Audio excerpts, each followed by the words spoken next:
morning. How are you guys? I'm so sleepy.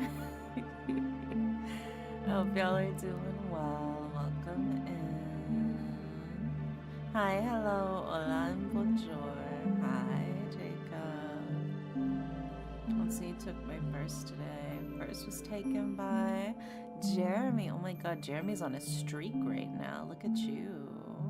Jeremy, thank you so much for taking my first. It makes me very, very happy that you could be my first today. Daily Pillows, we've got Jeremy, Coffee, Barb, Chaos, and Red Go Light. And also Jacob on YouTube, of course. Thank you, all of you, for grabbing your daily pillows. Hope you can be nice and comfy cozy with your daily pillows. We are continuing the Otome game celebration. This is day 4. We have day 5 tomorrow, and then I have an extra bonus day on next Monday. So my schedule has been very much so packed with romance.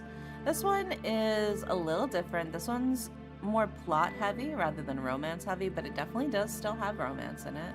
We are playing Chronotopia Second Skin. This is obviously the demo version.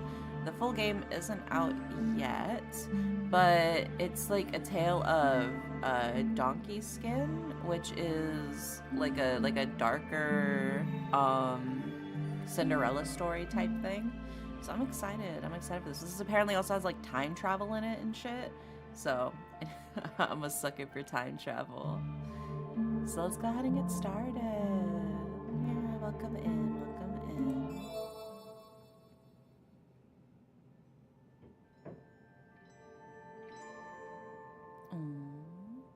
Once upon a time, in a land far, far away.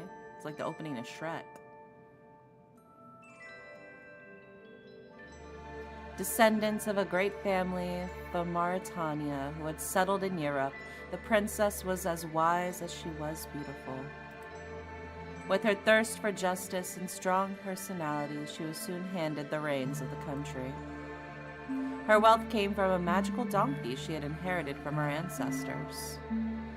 The animal could produce gold and jewels at will, and she collected them to erect roads and buildings which would serve the interests of her people. Under her reign, works of art and projects of all sorts were developed. Her people lived without ever having to fear hunger, since she always found a solution. The attention she gave for her people, as well as the vast power her wealth gave her, made the young princess hugely respected across the country, and everybody praised her. God seemed keen on satisfying her in return. The princess indeed fell deeply in love with a young, inexperienced but honest noble who had eyes for nobody else. He was from a famous family of 12 sons. Since he was one of the last born, he lacked attention and desired to settle far from them so he could write his own tale. She gave him love and respect, and he asked for nothing more. From their marriage, a lovely daughter was born, and she was already on the path to become as wise and brave as her mother. A few years after, the king and queen ruled together as fairly as possible. The magical donkey from which came their wealth was treated well, and the couple life seemed perfectly desirable. A magical atmosphere hung over the realm, and there were rumors that the queen had to be part fairy to meet success in everything she was doing. No other country looked more like a fairy tale come true than this one. As the couple was enjoying their life, full of ideas to make their country a better place, misfortune eventually struck. The queen, who everyone thought was invulnerable, fell critically ill. Even though the king called the best physicians in the world, nobody was able to find a cure for the sickness that was devouring the queen from the inside. Days passed. Citizens were getting more and more restless, and the family more and more depressed, but to no avail. Realizing she was going to draw her last breath, the queen spoke to her husband on her deathbed. She was still young, and she would have gladly kept working on all the major undertaken projects. But even she was even more remorseful for leaving her husband and daughter so soon, as she loved the both of them so tenderly. So many things to do, so many memories to have, so many beautiful moments to live. Alas, pain was carving a deep chasm into her chest. As the king was leaning over and stretching a hand towards her, with the saddest look he ever had, she was struggling to tell him her last wills. Her face partially paralyzed, ridden with painful spasms, the queen exhaled excruciating moans. "My dear, this is the end for me. Hush, do not say such a thing. Do not wear yourself out. I still believe, I have to believe. You will find a cure and you will be better soon, I promise. It is hopeless, I know this. No, I cannot believe it.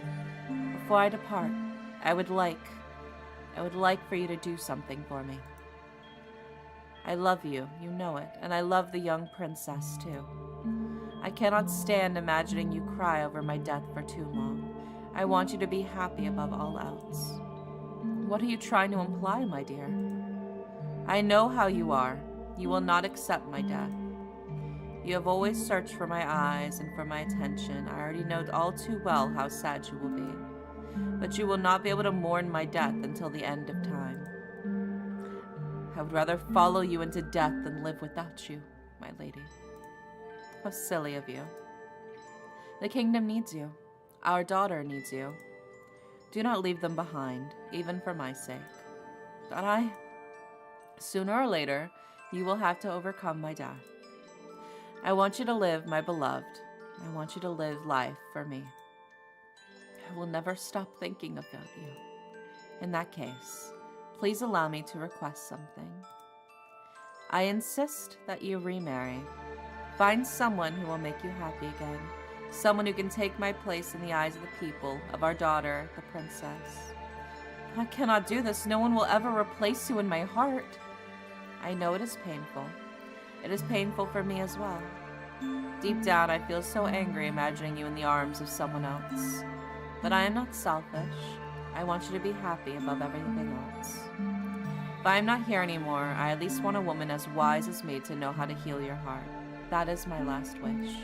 How could I fulfill such a cruel request?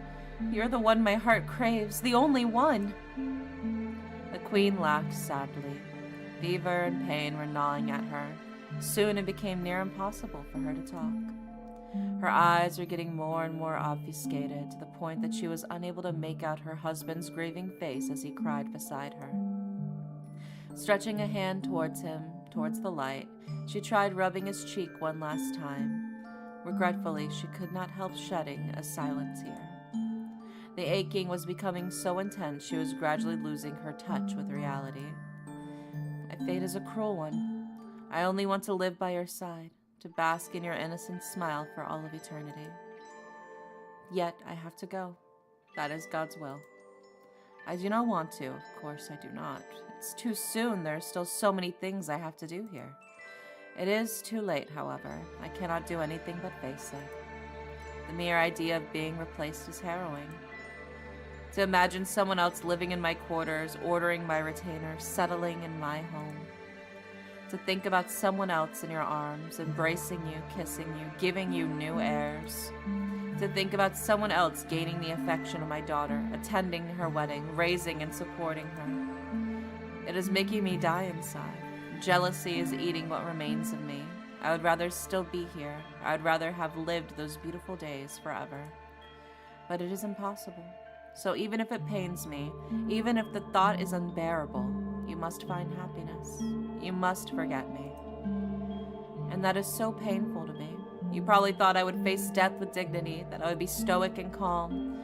That is how people see me. However, I am only human after all. I wish I had been more righteous, but amidst this pain that is tearing my body to dust, all that remains are regrets. Thus they bid a tearful farewell to each other. Some time later, the queen died in unbearable suffering, and the king was inconsolable. As sensitive and deeply in love as he was, he considered that no girl from any good family could ever rival his late wife. He consequently refused to remarry and swore to never change his mind. The whole kingdom was mourning the death of its queen. One of the greatest ceremonies ever made was organized in her honor. It went on for several days and nights. Whether farmers or merchants, rich or poor, each citizen took part in the funeral. They decorated the city with lanterns in several places. Some water lanterns were even put on the Great Lake for her sake. At night, the candles could be seen all the way from the Lord's castle. The young princess, who was as sorrowful as her father, found comfort in admiring those lights. Those flickering lights looked like a spot of hope to her. However, the country seemed to be consumed by a steadfast evil, harbinger of storms. Thus, things would never be the same again.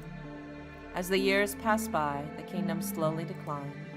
The king had lost any hint of motivation and could not bring himself to do anything since his wife had died. He had canceled all the great works the country was working on, thinking they had all lost meaning without her, and he locked himself up in stillness and silence. The citizens felt neither heard nor supported, and discontent was growing. Yet the king did not care. It almost seemed like he was trying to be hated by his people. Only the magical donkey was keeping the kingdom from going bankrupt. However, the inevitable happened. The donkey's fame went beyond the kingdom's borders, and several neighboring and wealth-seeking lords tried to invade the lands, leaving them scarred by wars. The once lively castle was now a shadow of its former self. Artists and merchants were fleeing one after another, looking for more auspicious lands. The people had lost all faith in their lord. At first, the king's apathy and inexperience were convenient for the nobles. Since he was handling the country rather poorly and was showing no sign of resistance, opportunistic counselors took advantage of the situation to seize control of the realm and get richer behind his back. Oh, shit, I lost my place. Oh, there we go. However, the decadent mood was not so convenient anymore. After some time, but was it not already too late, the counselors realized that there was nothing to be expected from the current king, who had become impassive. They had to do something fast for the greater good. Factions appeared. Some thought the king could still take care of the realm until the princess's wedding, with whom would become the new king. Others precisely hoped for the princess to seize the throne earlier than expected, while some others advised the king to find a new wife who could revive his will, or even that he could go back to his homeland and leave the country with a new government. The most extremist nobles had no problem suggesting taking care of the king once and for all, but that last option would not satisfy anyone. They all lived in the wake of the previous queen, and they all wanted to honor her memory, but no one seemed to understand what she had been trying to build. Let's go. Because of the long struggles, King Tybalt was asked to find a new wife day after day. However, he was obstinately refusing to do so. His most faithful counselors were growing desperate. But Your Excellency, the whole kingdom's fate is at stake. You cannot remain impassive while some are scheming for your death or your replacement. Exactly, your lack of action is folly. You must choose someone to live by your side to put an end to those complaints weighing on your shoulders. I do not care. Let them kill me if that's what they want. To follow my queen is my only wish. You cannot say that, Your Excellency. The queen would always think of the kingdom's best interests. If you give up the realm, you betray her memory. So be it. If you did not wish to manage the kingdom, then why keep this masquerade going? You should have married the princess off much earlier. Think of your daughter. It's time for her to see something else. My daughter, the princess, may hate me for all I care. My whole kingdom, too. Nobody will ever be as great as my departed wife. Damn, bro, you don't even give a fuck about your daughter? She's half of your wife. But my lord. Enough. I do not want to see you anymore for today. Be gone and leave me alone. That's a high egg. Horrified, the counselors could feel the kingdom's ruin looming. While some were already planning a coup d'etat, they were fighting over some arbitrary throne. The loyalists thought they had to find a way to pierce through the king's walls. To get an understanding of the king's psyche, they called an old druid. Go and try to convince King Tybalt to find a new wife. We are ready to do anything to make him change his mind, regardless of whom would be the wife he chose. Do not worry, sirs. Just sit by. The druid, who was dishonest but quite crafty, happened to be peerless when it came to influencing the human soul. As soon as he appeared before the gloomy king, he made a great impression thanks to that mysterious look he had perfected. Oh my god, we got some trickery afoot already. Your Highness, your counselors invited me here today because they are worried about your health. Speak freely. What is weighing on your heart? The death of my wife, of course. I have lost any desire to live since she died in my arms. I cannot see nor hear. I keep brooding over the past again and again. I understand. The Queen's ghost still haunts you and you are a prisoner of the past. Yet, could the spell be broken? You wish for the good of the kingdom, do you not? Naturally, I wanted to follow through with her work. I wanted to be strong. But I let myself be shut away by time and decay. It is far too late now. If I may, I think there is a solution. You have to find a young woman who can become the new queen. No one can do it. I have taken a look at the portraits of all the neighboring girls from the good families who are ready to be wed. They have been sent to me, all of them. There is not a single woman with her qualities. Yet you did not wish to meet any of them? Why not give them a chance to show you who they really are? Does not matter. I already know it.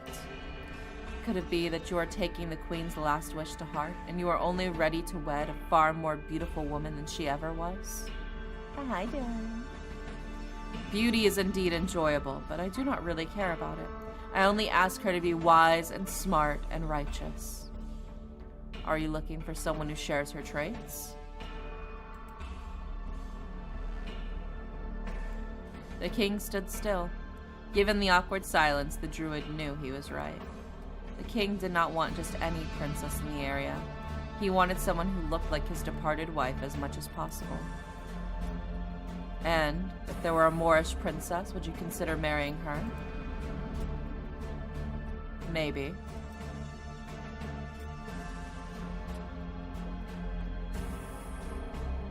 Hi, my taxi.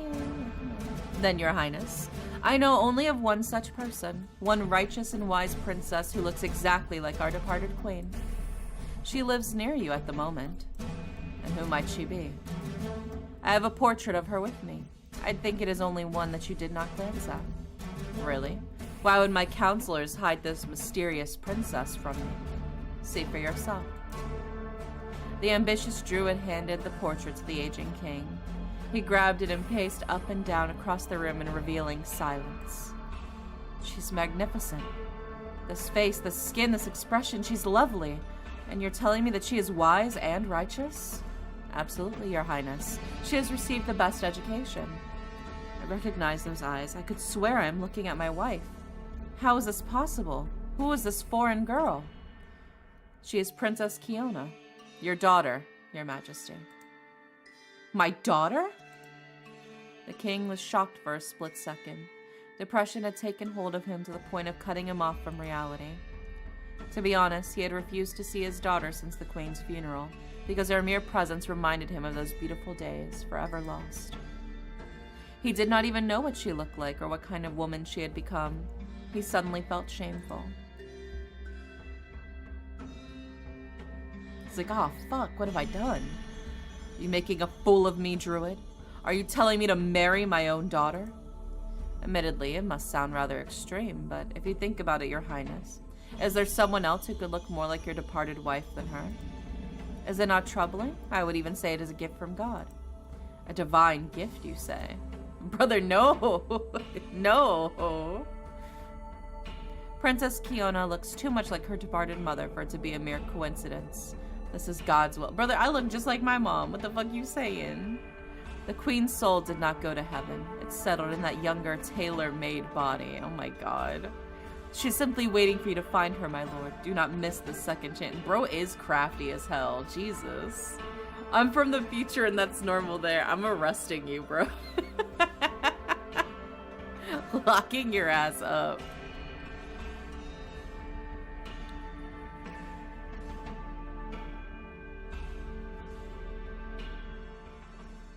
Confused by the old druid's silver-tongued words, King Tybalt hesitated and eventually sent the man away, claiming he would think about it. But the seed had already been planted. Weakened by his unstable state, the king was already struggling not to completely succumb to despair.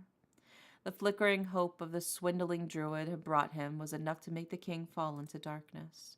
Little by little, over the course of the increasingly frequent visits from the man who would soon become his confidant, the king started to give in to the idea. The druid had a way of implying that the young princess was actually the reincarnation of her mother, and that she surpassed her in everything, so much so that the impressionable king eventually believed him. This new obsession was the only thing which was keeping him alive from this point forward, and thus he did the unforgivable. Yikes. Fuck the king, bro. Fuck the king, bro. That morning, a sweet scent hung in the castle's corridors. What a tone shift, too. The azure sky hinted at the beautiful spring day ahead. In the feeble light illuminating a four-poster bed, a silhouette was quietly moaning. All of a sudden, hurried footsteps could be heard nearby, and the door was slammed open. A breathless young retainer entered the suite. Princess, it's time to wake up. A muffled groan was her only answer. I would love to let you sleep, but I cannot do so. Do not forget that your private tutor has scheduled a lesson for this morning.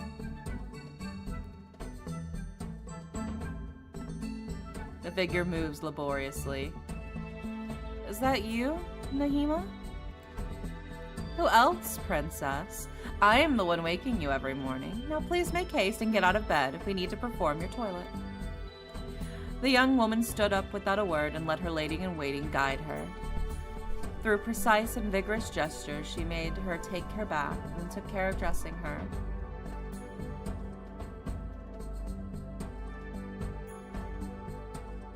Just as the retainer was going to brush her hair, Kionna finally seemed to get out of her torpor. What is that flowery scent that's been tickling my nose since this morning?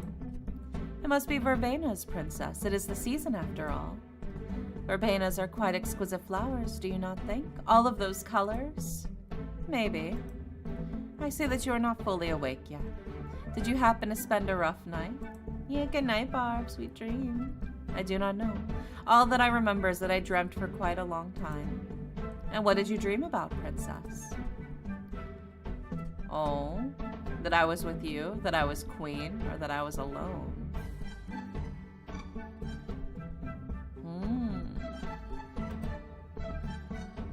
Some choices will impact the story later on.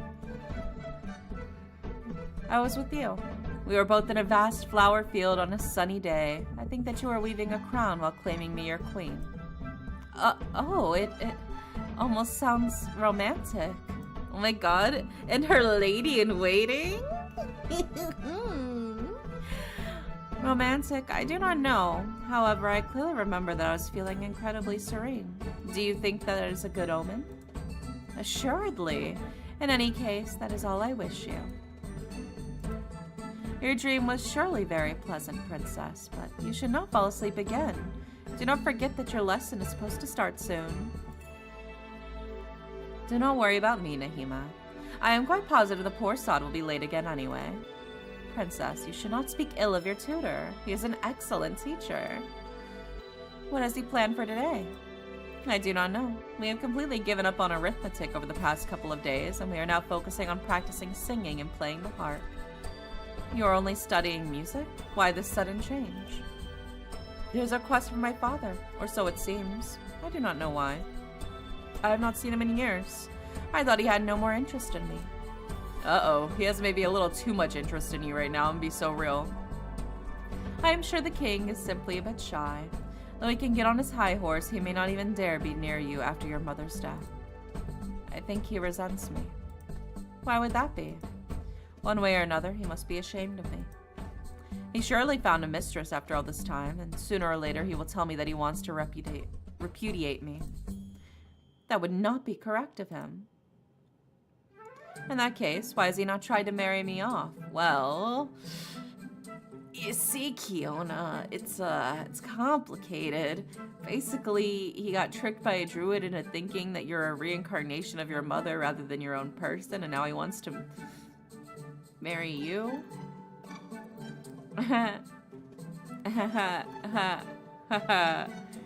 Oops.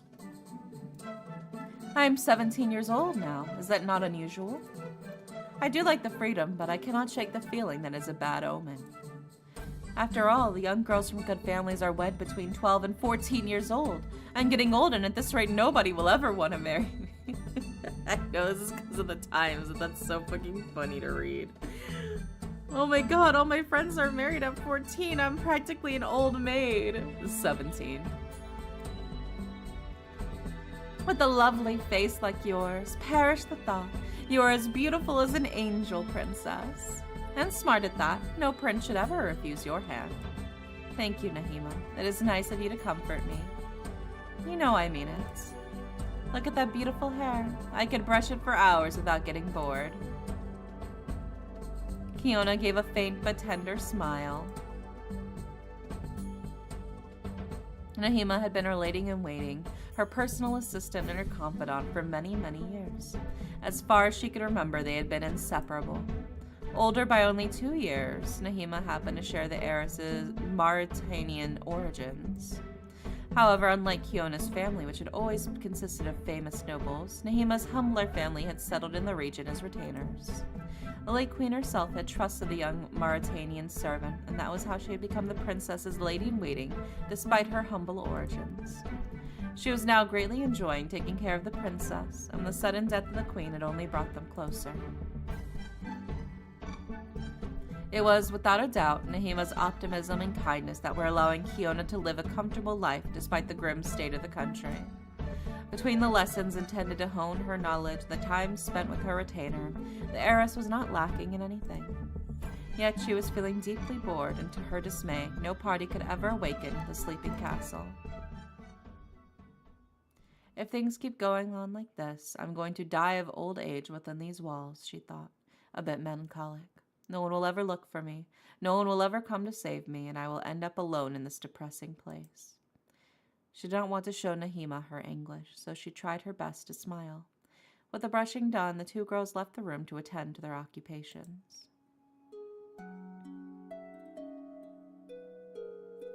Once the servant was out of sight, the princess sighed. Even though Nahima was her confidant and she trusted her, there was one thing Kionna had never told her. Something was troubling her. She sometimes felt like she was being watched, especially on a day like this. As the weather was sunny, her tutor enjoined her to go to the palace's inner garden to begin her recital.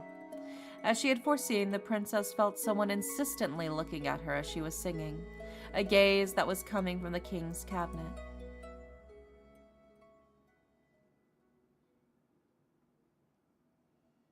That's terrifying, dude. Jump scare. As usual, the king was observing his daughter from afar, staring at her with a desire that was not hidden anymore. The old druid had grinded him down now, and the king was desperate as he was convinced. He had to marry her. That day, his counselors had gathered at his request. He was going to inform them of his decision. The mood was heavy, everyone felt something major was about to happen, and they were as worried as they were eager to hear what the king had to say. Thank you all for coming. As many of you know, you have been begging me to remarry. Until now, I was quite against it as I wanted to keep the promise I made to my late wife.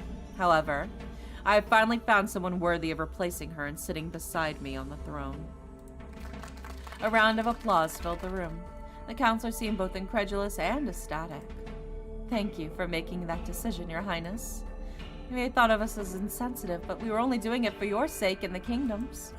Absolutely, and we are sure the woman you have chosen will be up to the task. Could you tell us the name of the lady who managed to entice you? Who she might be? Of course, I will hide the truth for much long. I will not hide the truth for much longer. She whom my heart has chosen is Princess Kionna, and I hereby officially announce my decision to marry her. And everyone in the room groaned. They're like, bro, you can't do that. You can't. Your family tree is going to be a circle, man. You can't do that. In a shared movement of fear, all of the counselors fell silent. Some thought they had misheard, others that it was a misunderstanding. One brave soul decided to break the ice and shyly asked, Princess Kionna? Your daughter? My daughter, indeed. Loud whispers filled the king's cabinet.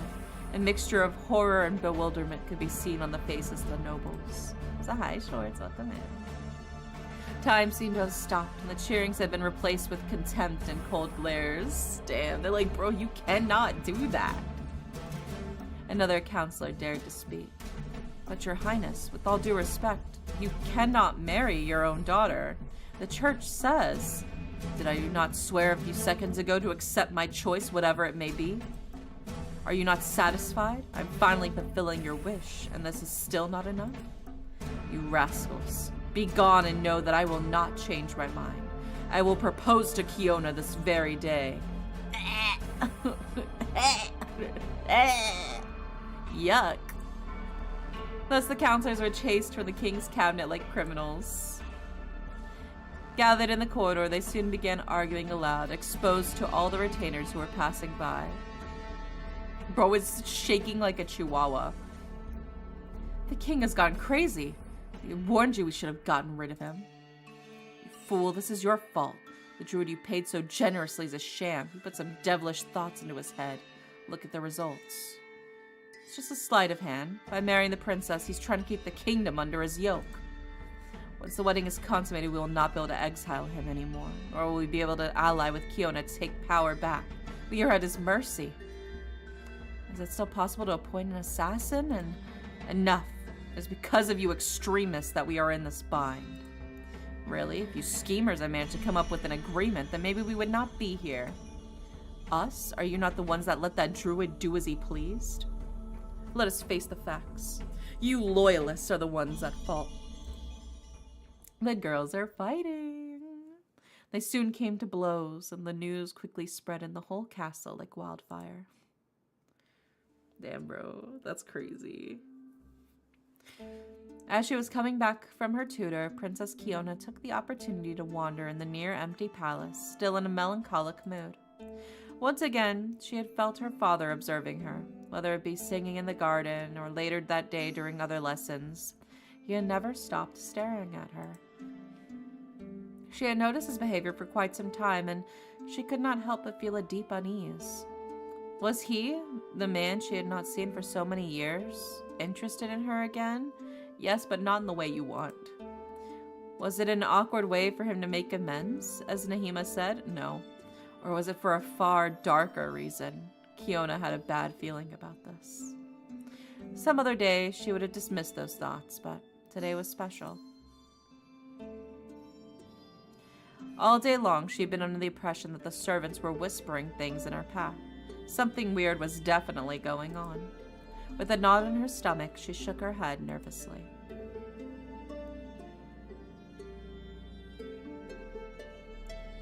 I should stop thinking about it. It can only hurt me. She suddenly noticed that the castle was bathing in sunset. Already that late? I must make haste. I promised Nahima that I would pay her a visit.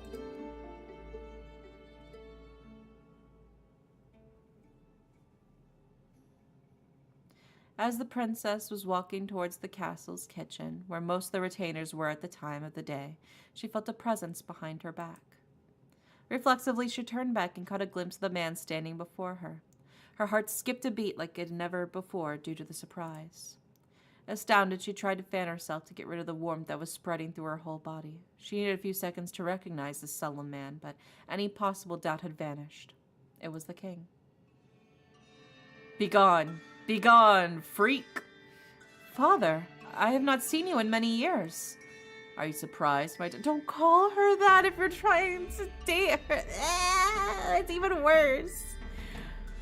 Well, you have been avoiding me since the death of Mother.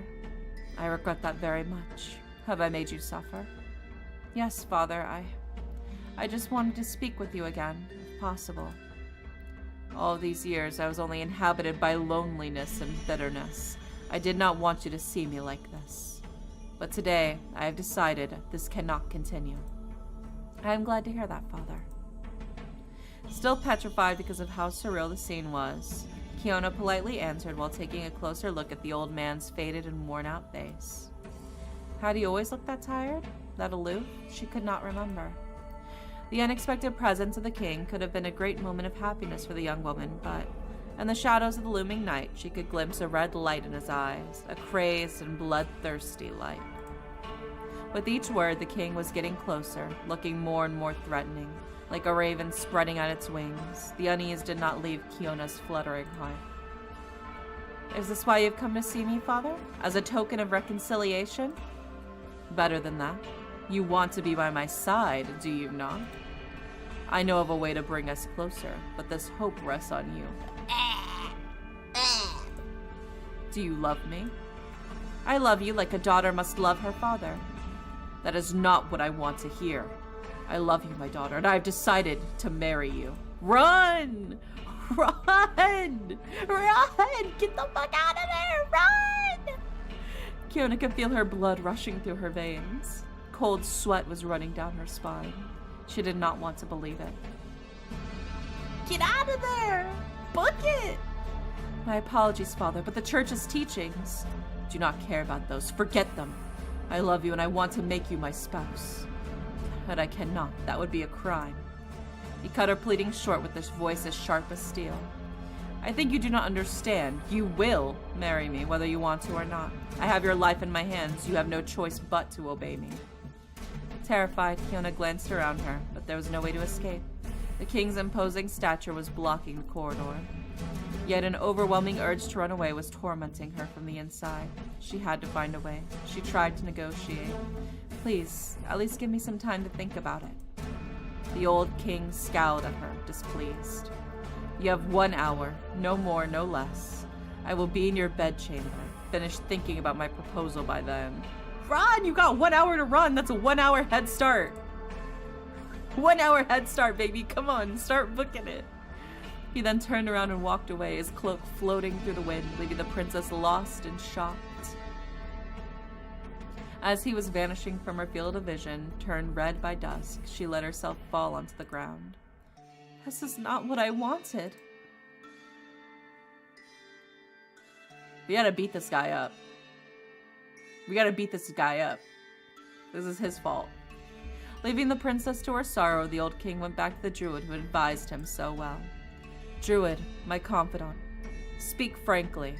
Is my love for Kionna sinful? You're the only one who can stop this motherfucker. Not if your feelings are mutual, your highness. Has she become enamored with you? I do not know. She seems confused, shaken. Am I making a mistake? Her confusion is only natural, your highness. The princess is still young. She cannot analyze her feelings well yet. No, motherfucker, I'm gonna beat you up. I'm gonna grab your fucking walking stick. I'm gonna beat you with it like a baseball bat if you don't shut the fuck up. But sometimes she will perfectly get used to it. I'm going to destroy you. I'm going to break your kneecaps. So I must give her time. More than time, she needs to forget her reluctance. For that reason, you should, for instance, answer her every whim. His wife traveled through time and space to be with them. How romantic. If you shower her with presents, she will soon understand how strong your love is, your highness. I will keep that advice in mind for after the wedding. But tell me, do you have a daughter? Not a huge fan of this druid. I know, dude. Get in line, take a ticket. We're all gonna take turns beating the shit out of him. Unfortunately, I do not, your highness. But believe me, if I had one, I would not think twice before marrying her. Arrest him, and then... God! Everything this druid says! Everything this druid says! We gotta beat the fuck out of him. Pleased with the druid's cajolery, King Tybalt got out of his cabinet, even more determined than before to make his daughter yield. Blech. Bury him under the prison. Bro, you gotta, like, get through, like, the fucking 7 rings of hell. You gotta cut through all of them. And then you can bury him there, in the deepest pit, dude. Hi, Wandering. After that overwhelming encounter, to say the least, Kionna went almost mechanically to her bedroom. Then she sat silently on her bed like a dislocated automaton.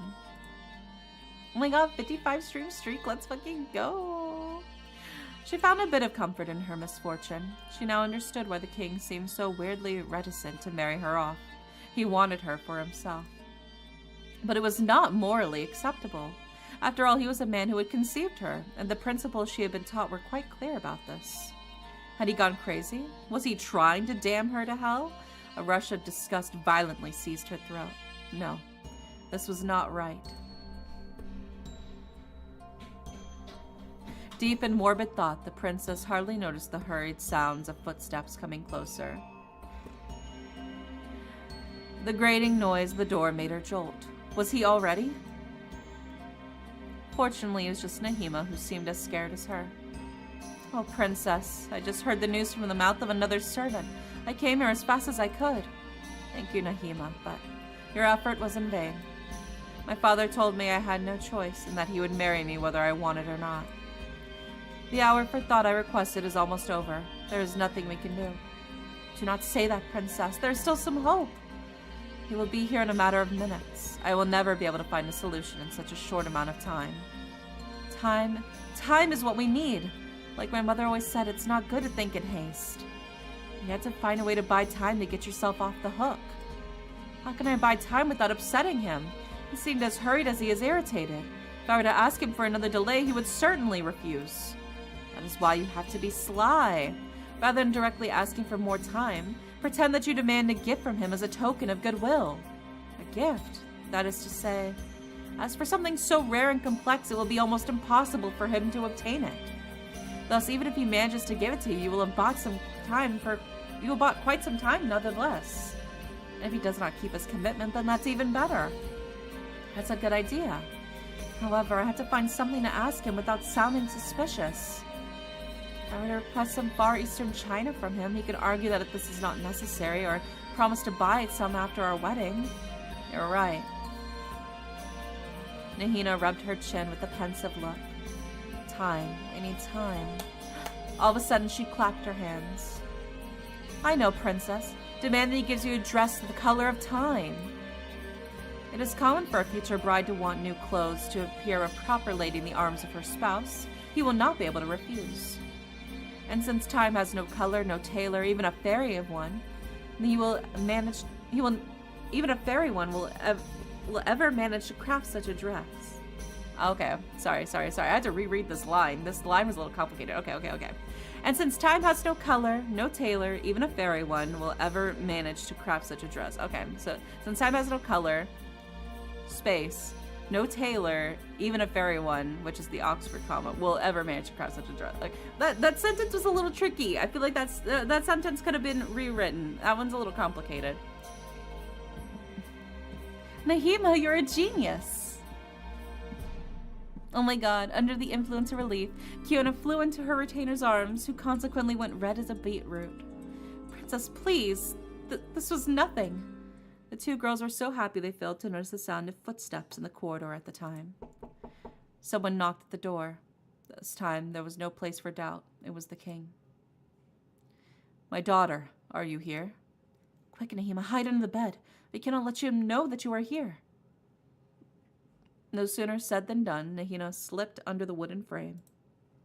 The wide bed sheets easily covered her, and Kionna only had to adjust their length to be sure she could not be seen. I am coming, father. With shaky hands, the princess opened the door and let the king come in. His eyes were as piercing and hard as an hour ago. She could not help but gulp. So, have you considered my proposal? Yes, father. And after pondering the issue, I have come to the conclusion I cannot appear by your side without clothes fit for a queen. I want to honor you, and that is why I would like to slightly renew my wardrobe before the wedding. The druid's advice immediately came to the old king's mind. The young woman was certainly about to express some whims of hers, and he could not pass on such an occasion to earn her trust. Thus the king carefully listened to her. Speak frankly, dear daughter. I am listening and will try my best to fulfill whatever wish you have. Father, Please bear that I ask of you. Address the color of time. Color of time? What a strange whim of yours, but so be it. I will stick to my word. You will have this dress tomorrow evening at the same time. With a solemn look, he left the room, delighted by the hope the heiress had given him. Nahima took advantage of this opportunity to come out of her hiding. You've been wonderful, princess. We've managed to buy enough time to set up a plan. We still have to find one, however. It is better to sleep on it. It has been a long and intense day, and you must be exhausted. Get some rest, and we will think about it tomorrow morning. You're probably right, Nahima. With a brooding and hazy mind, the princess quickly went to bed. There had to be a way to save her. Meanwhile, the king had gathered the most talented crafters of the area, the best tailors there were, and he ordered them to make this dress in a day, otherwise they would be hanged. Terrified for their lives, they started working straight away, relentlessly working all night while cursing this weird idea. A dress the color of time. What a caprice.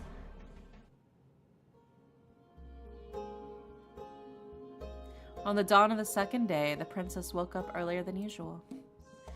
Kionna was not in the mood to stay abed. She was pressed for time, and her night had been scattered with nightmares and untimely awakenings. I know, dude, why did she go to sleep? I would have taken that time to flee into the night. I would have ran away, but she's the protector. She has to fight him head on, so she's gonna find a way to defeat him and become queen. I would have just fucking ran, dude. I don't need to be queen.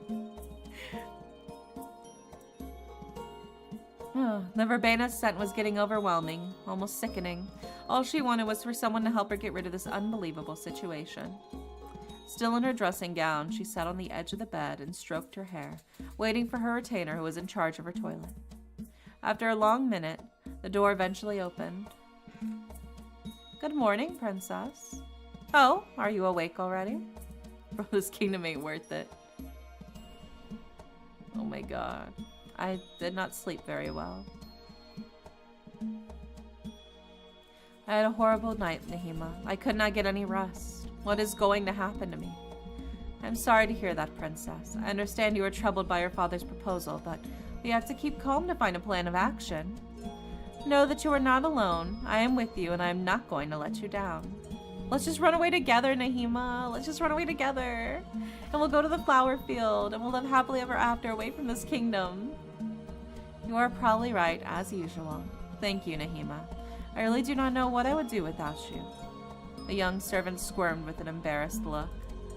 Oh, princess, this is no time for flattery. First, I have to take care of your toilet. Lady-in-waiting set to do her work, all while still talking. I've thought a lot about this myself. Princess, and I believe it would be wiser to tell your private tutor that you are sick. It would grant us some leeway to conduct more research. Troubled, that's a bit too soft of a word. Look, we all have our own unique vocabulary when it comes to our situation. I've thought a lot about this myself. Very good idea, Nahima. Do you already know what to do? You'll probably not believe me, but I saw your mother in a dream last night, and I remembered something. After your birth, it was said that she had given you the fairy's blessing. The fairy's blessing? It's just a rumor, but there should be some truth in that statement. If your mother did leave something useful to you, we could use it to save you. Kionna skeptically stared at the young Moor. I would love to believe in magic too, but those are old legends. I am too old to be fooled by this nonsense. Nahima raised her voice while making wide, frenetic gestures. I know it must sound ridiculous, but I believe those legends. I think your mother had the fairy's blessing and passed it on to you, and I am even ready to prove it. And how are you going to do that? I'm going to leave the castle for the day and investigate the nearby hamlets. I'm sure some of the old country will be able to give me information about the true meaning of this rumor. In that case, I'm going to have a look around the great library. Maybe some dusty books will teach me how to get rid of the madness that has taken hold of my father. Let us part ways and meet again tonight in my bedroom to talk about our fightings. May the best of us win. It's a deal then. You seem quite confident, princess, but do not underestimate the power of old legends. Oh my gosh, Leatrice Kitty, thank you so much for the raid. Welcome in. How are you? Oh, you were also playing Fate's Masquerade. I played that not yesterday, the day before yesterday. It was so good. I really, really liked it.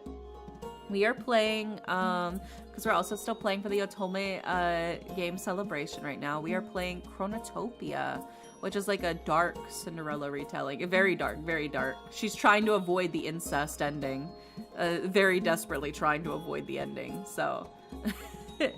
There is a lot of sensitive content in this. If you guys can't handle that or anything like that, I totally understand. Do what you gotta do for yourself.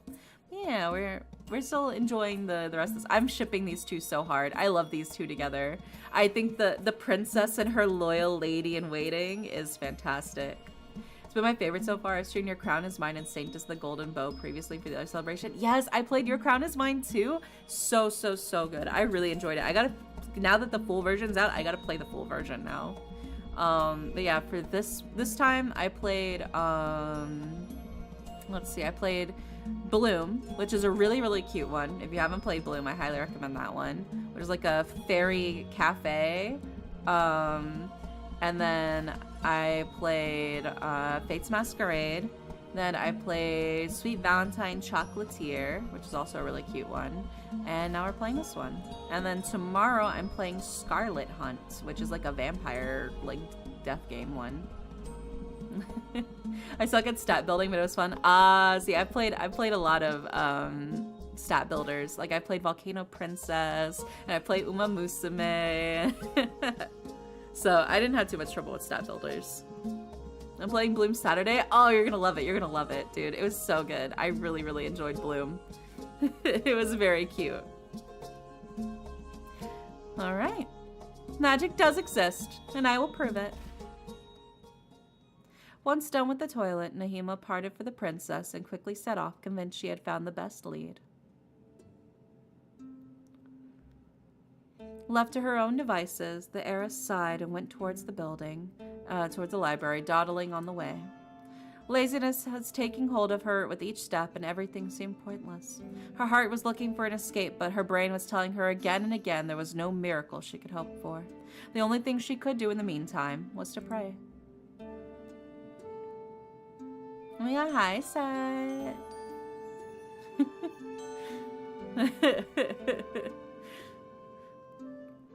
Thank you so much for the 19 months.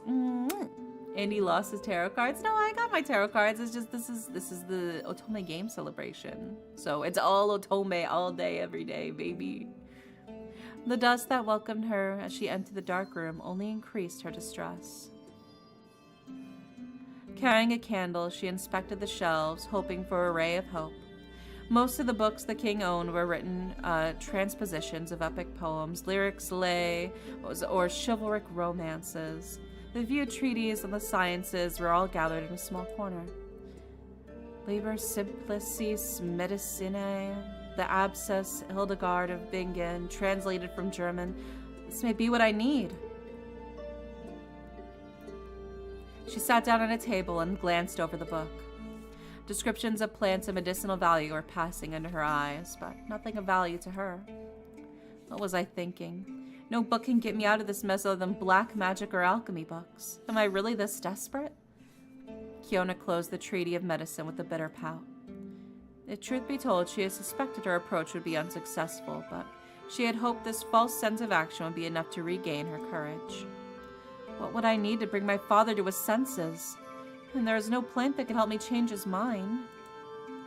Disheartened, the princess put the imposing tome back and decided to spend the rest of the day alone in this dark yet soothing room. To pass time and forget her sorrow, she grabbed the Kliges, some courtly literature she knew rather well. Was there anything better to forget the passing of time? The grandson of the Emperor Alexander of Constantinople and the nephew of Gawain from the Arthurian legend, was a brave knight who achieved many feats. Wronged by his uncle Elise, he fell deeply in love with Fenice, who was destined to be the bride of the former. He finds his love reciprocated and she is impressed by his achievements. The lovers quietly suffer but decide not to hide and live openly with their feelings. They hatch an escape plan so they can live freely. However, the uncle eventually dies from sorrow, which then lets them seize the throne and celebrate their wedding with great fanfare. Kionna closed the book. Since her childhood, she had been told she was born to become a queen, and she always aspired to be one. She had secretly hoped to be married to a king who would be powerful but young enough. She had hoped to be bound to someone who could have feelings for her. Her chances were infinitesimal. Royal weddings were political above all else. There was no way to follow the wishes of the heart. Yet, that possibility still existed somewhere. There could be someone waiting for her on this earth. Putting the tome back on the shelf, the heiress felt even more aggrieved than when she had entered the library. Fleeing is never a good option, as Nahima had rightly said. You forget everything for a while, but reality just hits you all the more harshly thereafter. As she was returning to her bedroom, Kionna looked at the amber sky. It would be wiser not to let my father wait indefinitely. If I do not find any solution, postponing my fate would just anger him even further. While walking to the castle's corridor, the princess could not help but feel curious about the results of Nahima's investigation. It was their only lead, however implausible it could be. Once in her room, Kionna was welcomed by the great smile on the servant's face. A bit out of breath, her cheeks pink for having walked for a while, the young woman gave a triumphal look. How'd your investigation go, princess? Poorly, unfortunately. What about you? Would you believe it? I managed to find the information I wanted. Witness of your baptism recalls seeing a fairy during the ceremony, and they confirmed she gave you her blessing. Really?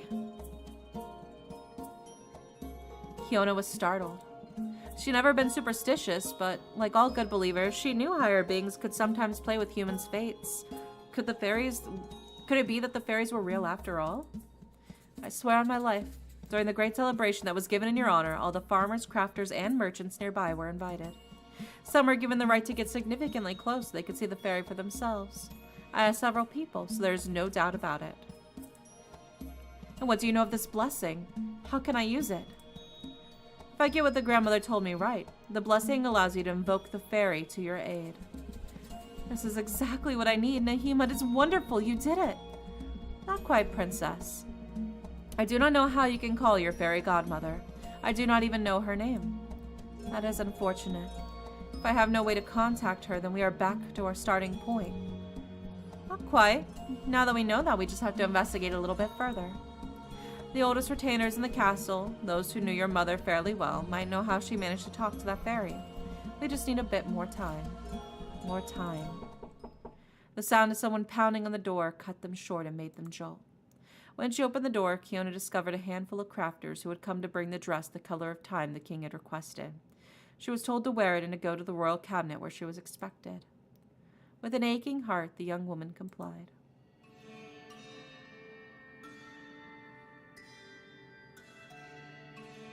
When she entered the room wearing the dress the color of time, King Tybalt was enthralled with her charm. The workers had done an excellent job, especially on such short notice, and the result fitted her like a glove. Shyly, she then requested for a new one. Frantically looking for an idea in her racing mind, she ordered that it would be the color of the moon. Oh my gosh, thank you for the follow. I appreciate it. The king, who could not refuse her demands, immediately urged the same tailors and embroiderers that had created the previous work to come, and they gave them the same instructions. Once again, fearing for their lives, they complied as quickly as possible. Thus began the same little game. She cannot catch a break. How the fuck do they make a dress the color of time? The next day, Kionna and Nahima hurried towards the kitchen, where most of the castle's retainers met. Looking for clues, the two young women were determined to make the most of the time they were given. It's been a long time since I last came here. This place is just as restless as it is in my memories. It was hard not to agree with the heiress. The kitchens were always thronged with people, no matter the time of day. Servants were hurriedly going in and out of the great balls of plates and utensils, while a sweet scent was in the air. I need a red as it's my bedtime. Good night. Thanks so much for the raid. I hope you have a wonderful, wonderful night. Happy Otome game celebration. The cooks gathered around the great table and chatted in a general cacophony while making the kingly meal. The kitchens are incommodious to you, princess. You can go back to your quarters to rest. She'll be all right, Nahima. We're here to investigate. I do not intend to fall at the sight of the first hurdle. Very well. Let us question the group I see over there. They seem to have the gift of gab. No sooner had she spoken that the lady-in-waiting led Kionna to a quiet corner of the room with a firm push of the hand. Oh yeah, they're yappers for sure, you can tell. Two cooks and assistants seem to be busy talking rather than peeling vegetables. Excuse me. They instinctively look up at their interlocutor.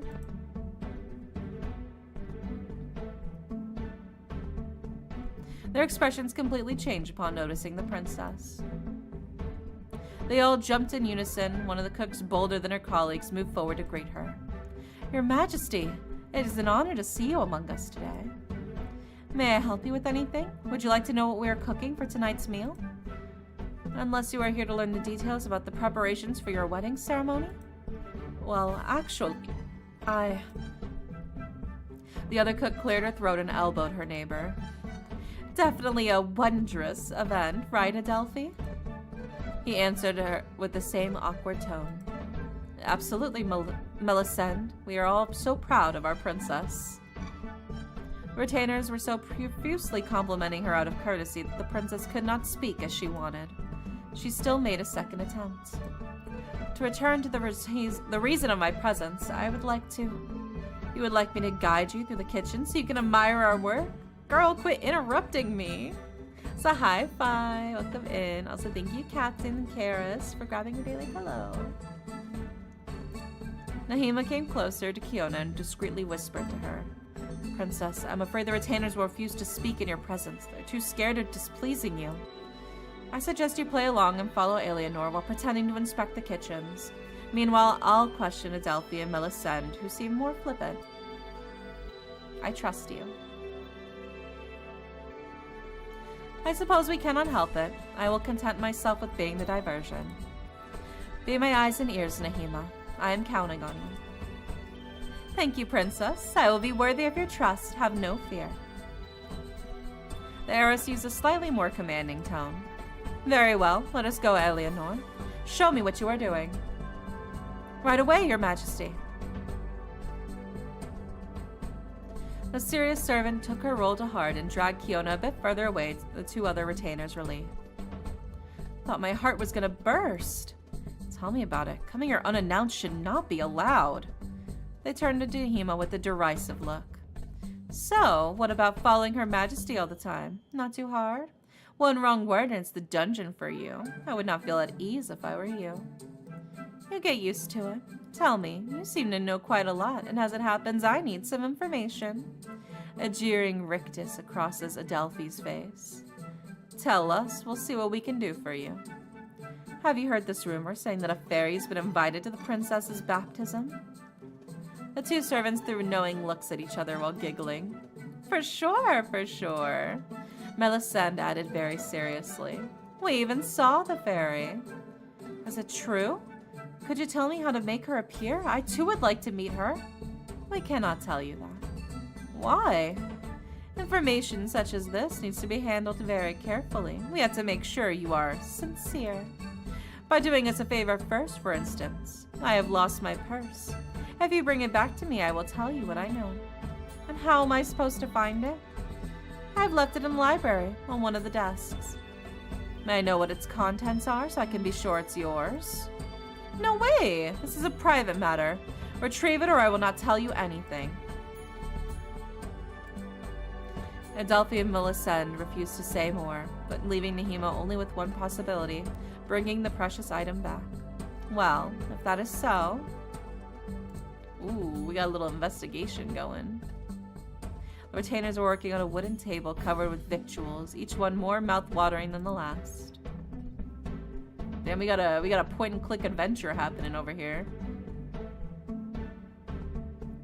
Even if it's arduous to guess what is being stewed over the fire, the delicious odor that is coming from the pans put a stop to any thought. Oh. So it's the library, cabinet, hallway, bedroom, kitchen. Okay, so we're in the kitchen.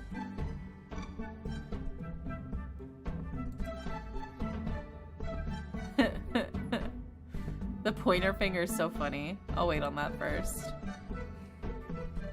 Nahima had always been surprised by how flippantly the books were put in order. It exemplified all too well how neglected the library really was. Okay, we're investigating first.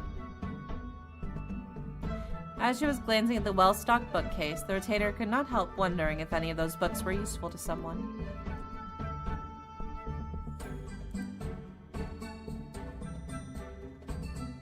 Naima caught sight of a big leathery purse on one of the desks, just like Adelphi had told her. She took it with hesitation. Still, it's weird that he refuses to tell me what's inside.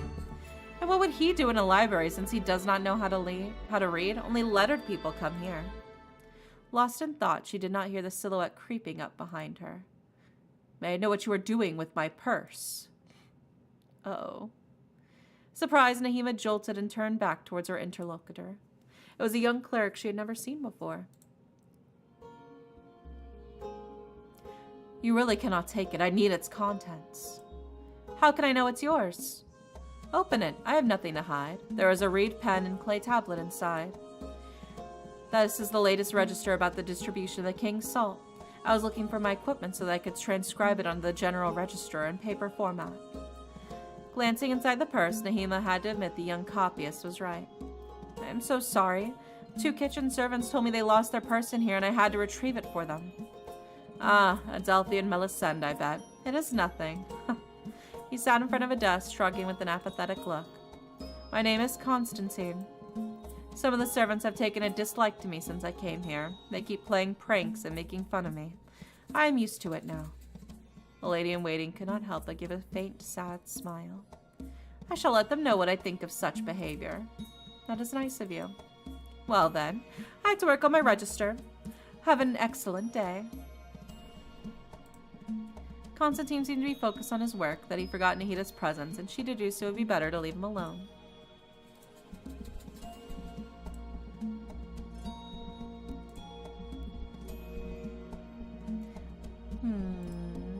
Okay.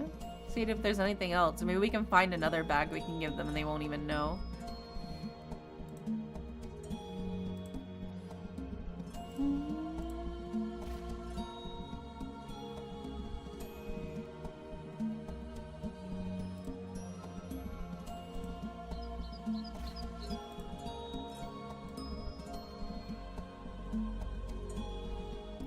Castles found where the retainers came to draw water.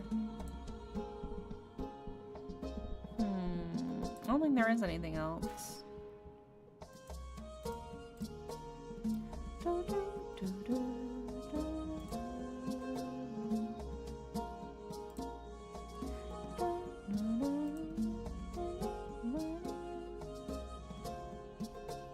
Naima could not help but cast a glance at the dressing table to check her appearance.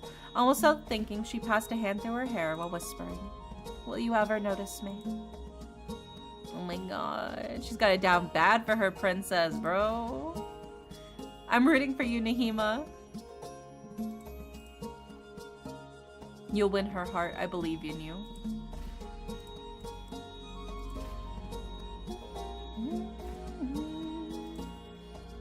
Okay.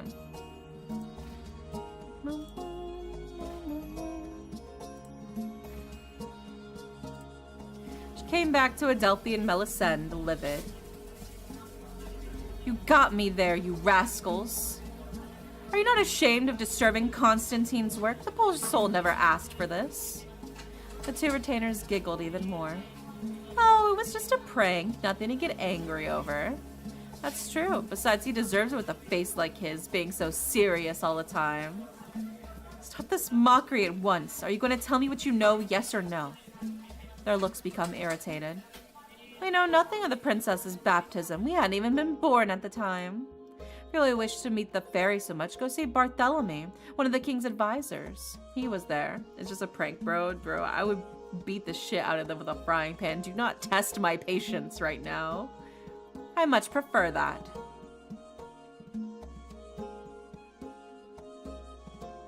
After making eye contact with Kionna, who was ending her tour with Eleanor, the young servant called the princess over to follow her. She complied at once, too glad to escape. The two of them rushed towards the royal cabinet where the counselors would regularly gather. Bye. So the cabinet.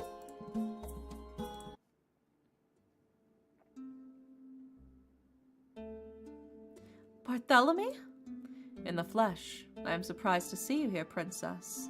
It has been quite some time since I last saw you. Well, my presence seemed to upset my father. I know. Nevertheless, you have grown up so fast. It is a pity not to see you assume the throne in a more conventional manner. A hint of sadness appeared on the old man's face. You who know of so many things, were you present during my baptism? It is said that a fairy was there. Well, I am astounded you have heard this story. To be honest, as your mother's right hand at the time, I was invited as a guest of honor. Unfortunately, I fell sick after getting the back drenched from an important journey a few days prior, to the extent that I was far too ill to attend the festivities. The princess looked so disappointed she could not hide it. However, if you really want to know more, I would advise you find Jean, one of the laundry women. She is a discreet woman who nobody notices, but she knows when and where to listen. She is aware of almost everything happening in the castle. She must have an acquaintance who could inform you. I will ask her. Thank you, Bartholomew. It is always a pleasure, Princess. Take care of yourself. You told me you were directed this man by the servants, but he knew nothing. Fortunately, those are the hazards of an investigation, Princess. Finding the right person can take some time. Admittedly, but time is going by and I cannot afford to wander the castle at this pivotal moment. I know. I hope you will have better luck with Jean. Okay.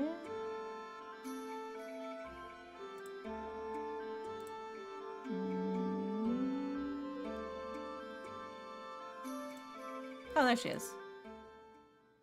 Wait, hold on, Jean. Don't run away. Around the corner, Nahima caught a glimpse of a woman lifting huge baskets of laundry by herself. She stopped walking right away.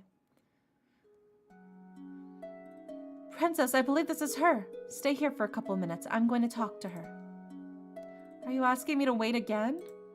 I cannot take the risk of her bowing to you like the others. We are running out of time. Very well. I am not moving an inch from here.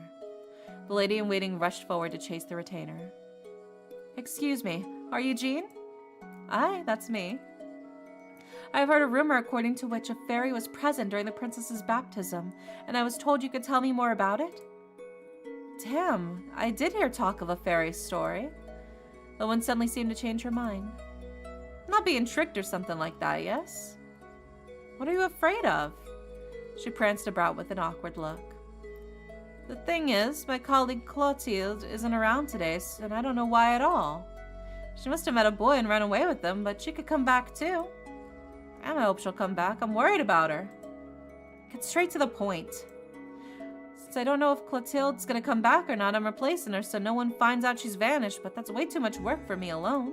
I think it could be a big ol' help to light the candles tonight. I'd go faster. It'd be bad to mess up the job. I promise to help you. That's brave of you. Thanks, gal. I do what I say. I'll bring it to old Victor. After making a reassuring gesture aimed at Kionna, Nahima followed the laundrywoman to the castle's inner garden.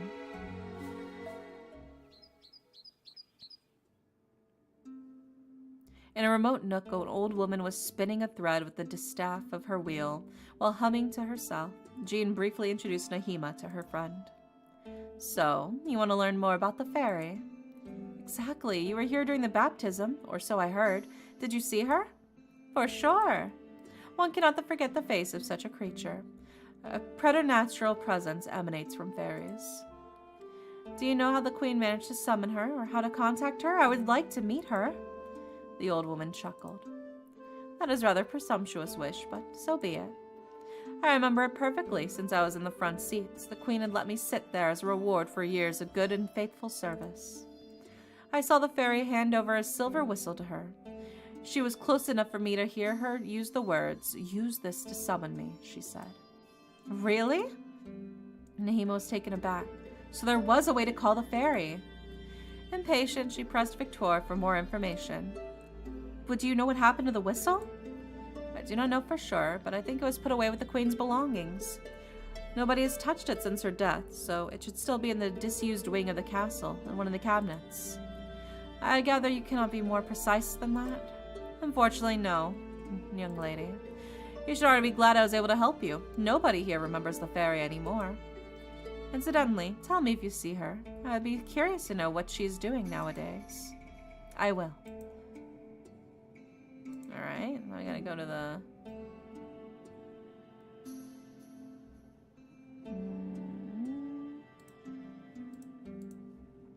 A servant came back to the heiress to tell her about her discoveries. Kionna was immediately relieved to learn where the whistle was located. That is wonderful, Nahima. Who thought we could trace back to the fairy's lead? All you have to do now is search the abandoned wing. Not so fast, princess. The sun has already started to set. It's far too late to do work today. We will go there tomorrow. You're right. We would not see a thing without light anyways. My only hope is that my toilet is not yet ready. There's only one way to find out. Go back to your quarters, princess. As for me, I have promised Jean to help her. The two young women parted ways for the evening.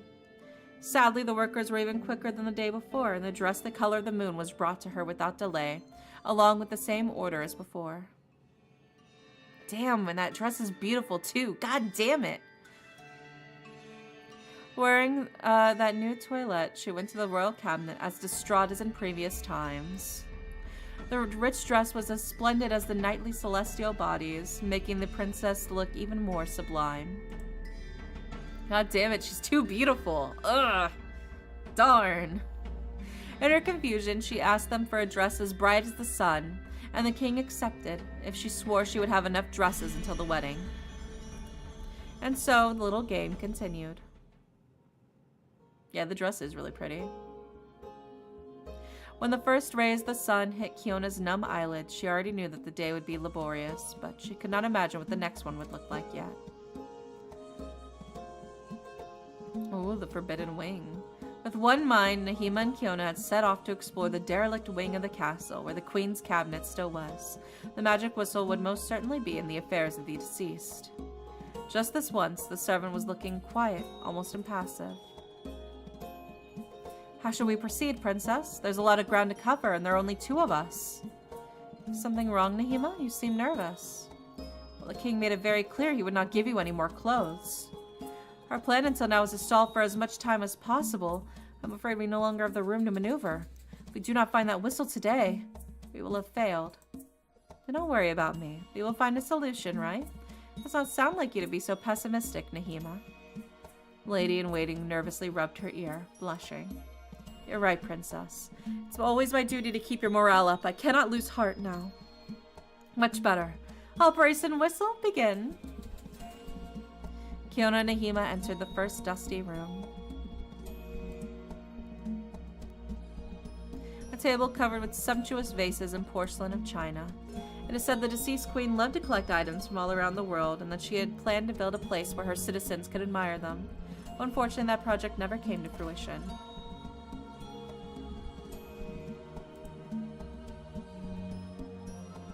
An ebony statue depicting a woman, symbol of fecundity. Probably a souvenir of the queen kept of Africa, which she had always wanted to visit. Ooh. Curious about this box. A wooden music box. When someone opens it, a soft melody is played. Okay, okay. An old yet magnificent gilded clock. Its hands do not move. It is almost as if the flow of time itself has been frozen since the tragedy.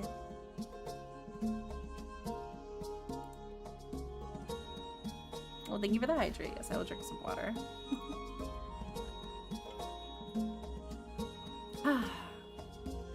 A vast mirror that covers most of the wall. The items the queen was especially fond of are exposed on the piece of furniture below. Okay. Here. More vases and porcelain of China. The queen's personal collection must be worth a fortune. A good thing to know should the country ever have financial trouble. Have I finished exploring the room? Let me save. There we go. I think that is all for this cabinet. Princess, I do not see any nook that could have escaped our attention. Let us move on to the next room. We will find eventually what interests us, I swear. The two young women restlessly continued exploring. The second room was filled with all kinds of paintings. Oh. While admiring the canvas representing her baptism, Kionna could not help but feel a twinge of sorrow. All the guests looked so happy.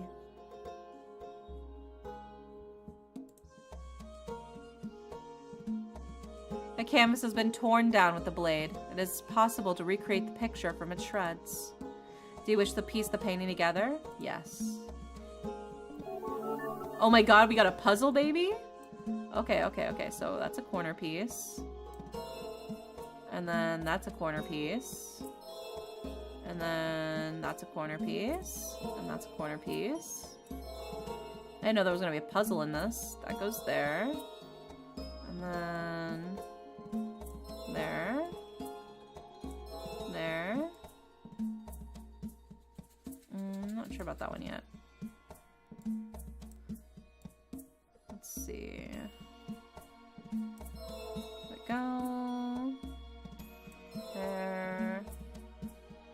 There. You.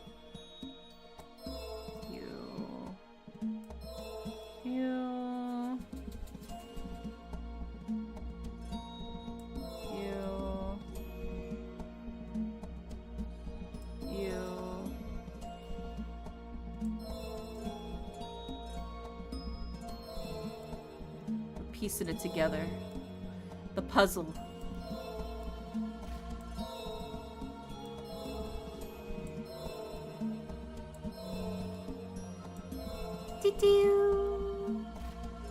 Once the work has been completed, the princess could finally uncover the mystery of the torn canvas.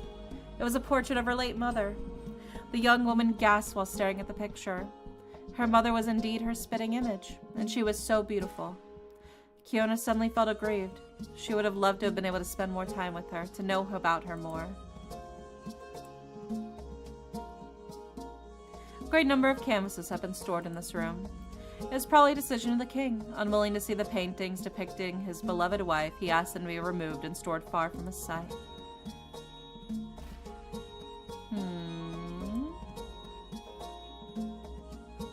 A couch accompanied by goose feather pillows. It appears to be in good condition and it looks especially comfortable. Well, that shit dusty as hell right now. A large harp covered in dust. It is said the deceased queen was an excellent musician and that she sometimes gave small private performances. Okay. Well, I think we explored everything here. Time for the final room, baby. The heiress pushed the third room's door, her retainer still following in her footsteps. The scenery in front of them was not that different from the previous attempts. Even so, hope had not yet left them. A tiny spark was still shining in their hearts. A gigantic tapestry is hanging on the wall. The picture symbolizes the queen guiding her people.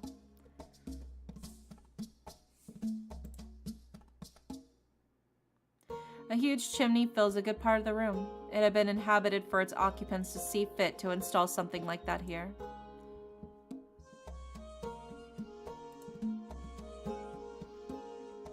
A piece of furniture filled with few books. There is no doubt the queen must have only taken the books she liked or read the most.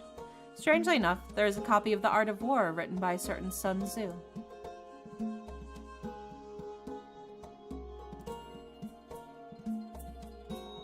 Queen's working desk. Let's see what those drawers contain. Naima pointed at the bottom of the drawer with excitation. Princess, could this be? There's only one way to find out. We'll have to use it. With a pounding heart, the heiress grasped the item and blew with all her might as she mentally prayed for the stratagem to work. A heavy silence followed the sound of the whistle. All of a sudden, a burst of wind rising up out of nowhere entered the room as purple reflections shaded the walls.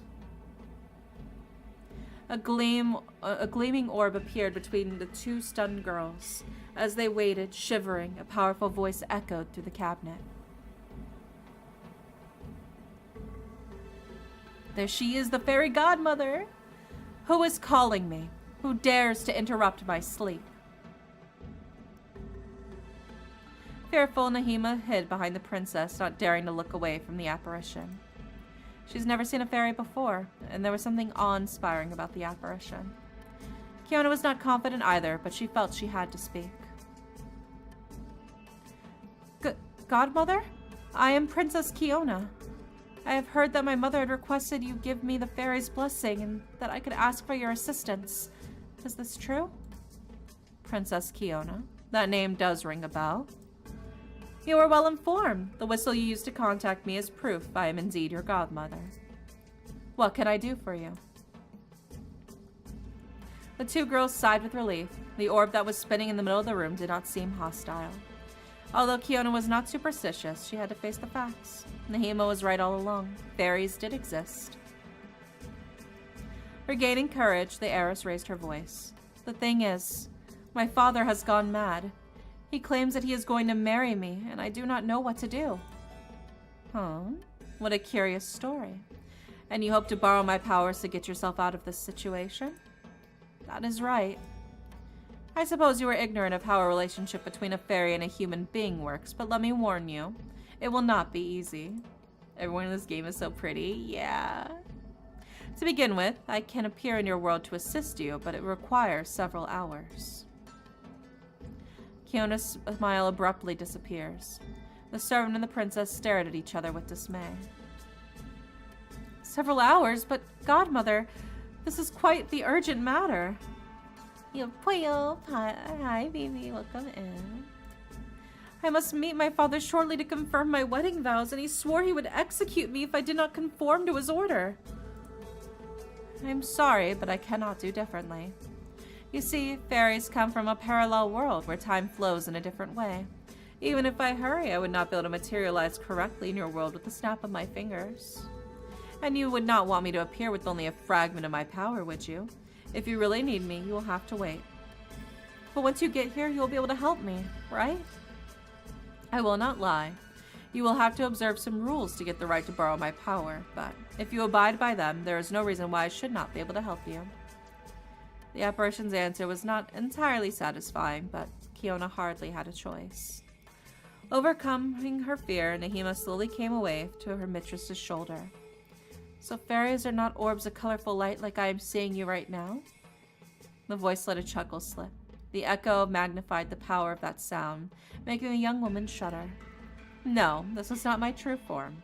Only a very convenient means of communication. I will let you know, dear ladies, that I do not like to come out for nothing. Usually I would not have even answered at all. However, a promise is a promise. Fairies are always true to their word, and I did give you my blessing. I look forward to meeting you in the flesh, then. I've always dreamed of seeing a fairy with my very own eyes. The walls shook again with the benevolent laugh of the preternatural being. Oh, but you will see me soon enough. I will be in your room by tomorrow afternoon, Kionna. Until then, be patient.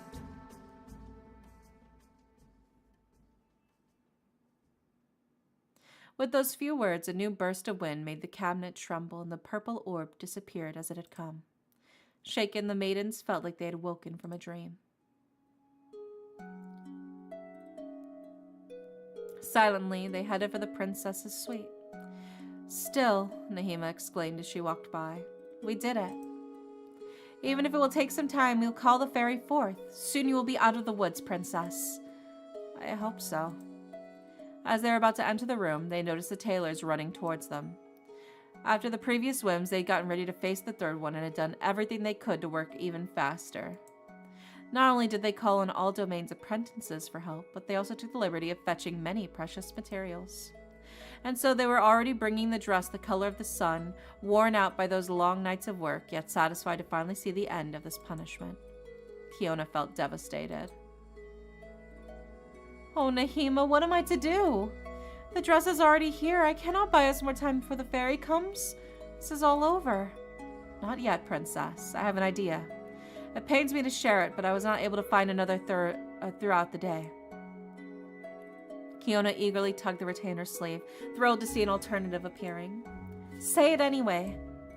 Tell your father that his gifts make you happy, and you accept to marry him on the condition that he brings you a token of love to ensure his sincerity. As for the marvelous donkey's hide, the one that guarantees the kingdom's prosperity. The donkey? But I cannot. That would be horrible. The poor animal did not do anything wrong, and the country is headed for ruin if the donkey is not here to maintain our finances anymore. I know, Princess. I am not very proud of my advice, but I do not see any other way. If there is still an ounce of discernment left in your father, he will refuse and you will be saved. However, if he persists in his madness and decides to seal the fate of your people, then you should not have any scruples. Leave this wretched place. Are you not supposed to serve my father? If I find a way to escape to another kingdom, you will be stuck here. There is a possibility I'm ready to face. My loyalties lie with the princess, even if it serves me badly. The same applies to the common good. I put you above anything else. Oh, Nahima, I would feel so guilty. It would assuredly be the road to ruin. You must do it, Princess. This is our last chance to buy some time. Kionna sighed. She could not back away, not so close to her goal. Damn, the sundress looks cool as fuck, too. These tailors need to slack off a little harder, bro.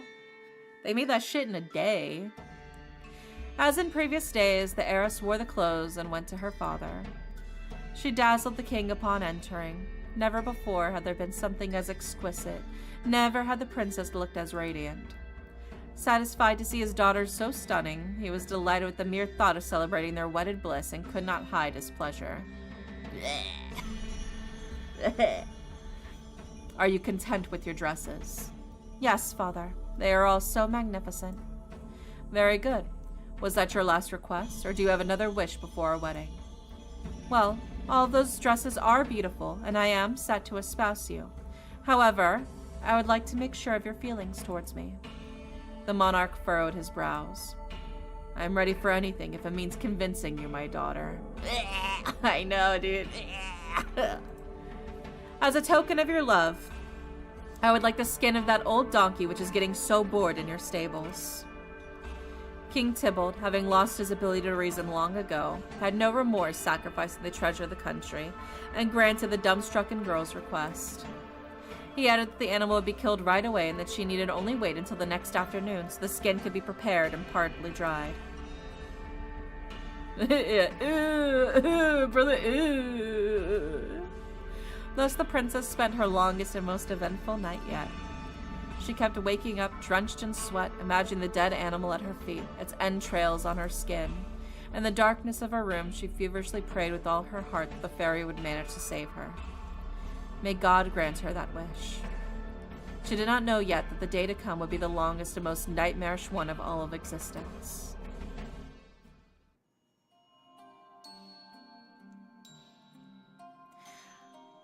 Nahima confined the princess to the bed all morning so she could rest and regain some strength, as she had been weakened by the delirium of that endless night. When the time to meet the fairy came, Kionna was already feeling a bit better, but she was still at her window, dumbfounded. What are you thinking about, love? I do not know. All of my thoughts are getting tangled up, and I'm not even sure I can distinguish between what is right or wrong anymore. The heiress turned around, assuming she had glimpsed Nahima, but there was nobody in the room. She immediately stood up with a scared look on her face. Who was talking? Do not be afraid, my love. I was just confirming that the coast was clear. I personally would not let my thoughts get tangled. Sheesh! God damn! With those mysterious words, a familiar gust of wind entered the princess's cabinet and took the shape of a colorful whirlwind, revealing a human silhouette. Godmother? Is that you? Yes, my child. Are you surprised? Were you expecting someone else? A strange creature had just appeared before Kionna's wide-open eyes. The stranger did look human, yet she also seemed devoured by leaves and lianas, like a nymph. Her piercing gaze and her shredded, almost grim garb made her look more like a witch than a fairy. The princess did not dare tell the one she had invoked that she was scared of her, but she also was not able to hide her turmoil either. Sheesh. I need me a woman like that. Well, I did not picture you that way, godmother. The stranger laughed frankly and stared at the young woman with ardent eyes. Oh, but you are not the only one. You humans have such a curious outlook on our kind. Contrary to what you may think, we do not have wings nor magic wands. It's a bit more complicated than that. Oh, I see. Do not be afraid. I am not going to eat you. Fairies are beings who are closer to nature and whose powers come from the world tree. If the way I look seems slightly monstrous to you, it's simply because I am a former human, just like you, who forsook her existence and was corrupted. Are you a demonic creature, then? The laugh intensified. It is hard to grasp for believers who perceive the world in terms of right and wrong, heaven and hell. We fairies are entities who could not be more neutral. We are neither good nor evil. We can just as well bless or curse mortals, depending on the way they use our powers. Ooh. Good to know. My nature will depend on you. If you employ me to do harm, then yes, I will be a demon. However, if you employ me to do good, then you will not have to worry about sin. Kionna let out a small, relieved sigh. For a moment, she had believed she had summoned a demon or a similar creature. If her fate determined the fairy's actions, then surely she would not have to concern herself with anything. As a good Christian, it would never occur to her to do any misdeed, after all. I read in your eyes that you doubt me. As I said, my child, I am not a creature from hell who came to lead you astray. Only a human being who sealed away her memories and her ability to love so she could become a guardian of this world. My work would be meaningless if I were to voluntarily sow destruction all around me. Are you reassured now? Yes, Godmother. Very good. Then let us move on to the more serious matters. Before you even make a request, I will explain the rules. As your Godmother, I am willing to grant you some minor and harmless services. However, if you wish for more thorough assistance on my part, you will have to make a pact. A pact? It's quite simple. A human who has made a pact with a fairy can call her at any moment, instantly, and she will be able to grant one single wish regardless of its nature. The bond between them is so strong that the request can be completely absurd and it will still be fulfilled. However, this magic is not free. One does not bestow unlimited powers upon a mortal just like that. There must be an equivalent cost in return. In exchange for having their greatest wish fulfilled, the human must forsake part of their shared memories, which means they will vanish from the memory of the person they love the most. Kionna could not help but shiver. Nahima was the person dearest to her heart, and she did not intend to lose her. The mention of the rules tarnished her face. It is a heavy price to pay. Indeed, I will not hide that it represents a substantial sacrifice, but the sacrifice is as great as the miracle I will be able to create at your request. The power to create miracles. The princess immediately became pensive. A heavy responsibility was resting on her shoulders. The fairy realized this and tried to reassure her. That being said, know that completing a pact with me does not commit you in any way to make a wish. This was incidentally the case of your mother. My mother? Absolutely. We were bound by a pact, but she never managed to make up her mind because of her love for you and your father. Thus, she decided to break the pact and make you inherit my blessing instead. The princess was speechless. So her late mother had chosen to protect her at any cost. Legends were true. The queen really was acquainted with fairies. Are you telling me that if I make a pact with you today, I can reconsider and nothing will happen to me? Exactly. You are a quick thinker. To be perfectly honest, I would rather avoid this scenario. As long as the pact is valid, I am forced to stay in your world so that I can answer your call at all times. If you do not intend to use my powers, it is a waste of time for both of us, and I would rather get back to sleep in the world tree. I will, nevertheless, heed your choice. So, we do not have to make this pact for you to help me? Yes and no. I may be able to use magic for small tasks, but as soon as you try to change fate to satisfy your aim, there will inevitably be consequences. It would be wiser to sign a pact in advance to have your wish at hand should you be in trouble. Are you implying that your magic could be dangerous? The fairy rolled her eyes, irritated. Like I have told you many times, I am neutral. My magic is not inherently dangerous. However, it could be used in turn against you without warning, depending on how you use it. For instance, let's say that you asked me to kill your father. Neighboring lords could get wind of it and decide it would be the perfect time to launch an attack on your lands. I will not deliberately initiated a war, but war will stem from the murder perpetrated at your request. That would be a criminal action, incidentally, but I would never object to the requests I get, should they be immoral or foul. I am not here to judge. Anyway, if an army ever happens to storm into the castle and you are taken hostage and threatened to be put to death, you will be glad to have a chance to ask me to release you or undo your wrongdoing. I understand now, Godmother. I'm not sure I know what to do. The fairy looked touched for an instant. She seemed to be gazing through her as if she were seeing someone else. I guess there's nothing we can do about it. If I had to give you one piece of advice, it would be this. Close your eyes and honestly tell me in what you believe the most. What is the strength that could get you out of a difficult situation? Ooh, save.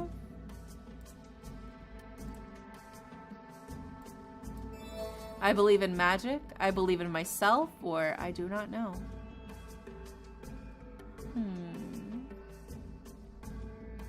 I believe in myself. I think that my willpower can make a difference. If I believe in my abilities, I can move mountains. Magic is only a trigger to push me into outdoing myself.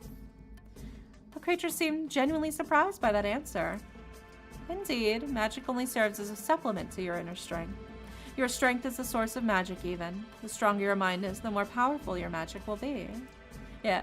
Oh, oh, oh, it's magic, you know. Never believe that's not so.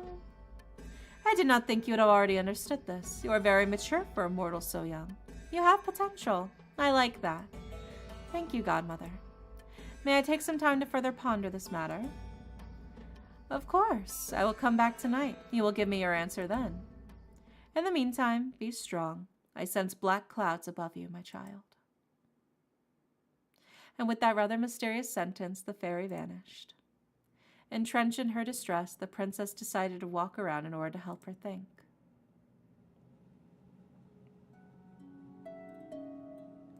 Wandering through the corridors like a lost soul, she noticed that all the retainers were busy preparing for the imminent wedding. Passing near the kitchen, she overheard scraps of conversations between some of them. I heard that the king has no money left. Yes, the marvelous donkey's been slaughtered. I know someone working in the stables who saw everything. That is appalling how the kingdom is going to hold out. It was the only thing we had left. No idea, as far as I am concerned. I'm thinking about leaving with my family. As a craftsman, I should be able to find work in another castle. How lucky. I would like to do the same, but it is impossible. I have to stay here until the very end since I am only a chambermaid.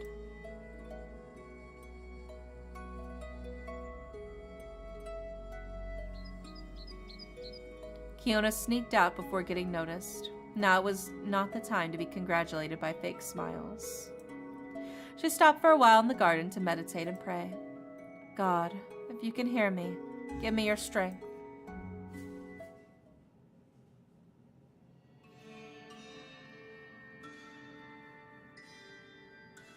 Later that night, as the heiress was rereading the courtly novel she had borrowed from the library under the candle's light, a scratch at the door interrupted her daydreaming. Panicked, she blew the dim flames out and laid down in her bed, pretending to be asleep. The scratching noise intensified. A few minutes later, the creaking of the panel being slid open revealed a silhouette. Get out of here, motherfucker! Get out of here! I'm gonna beat you with my fucking chancla. Get the hell out of here!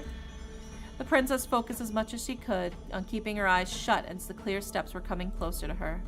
She waited, her heart pounding. Someone was standing right next to her, and she could sense their breath. Girl, leave! Leave! It was her father. She was sure of it.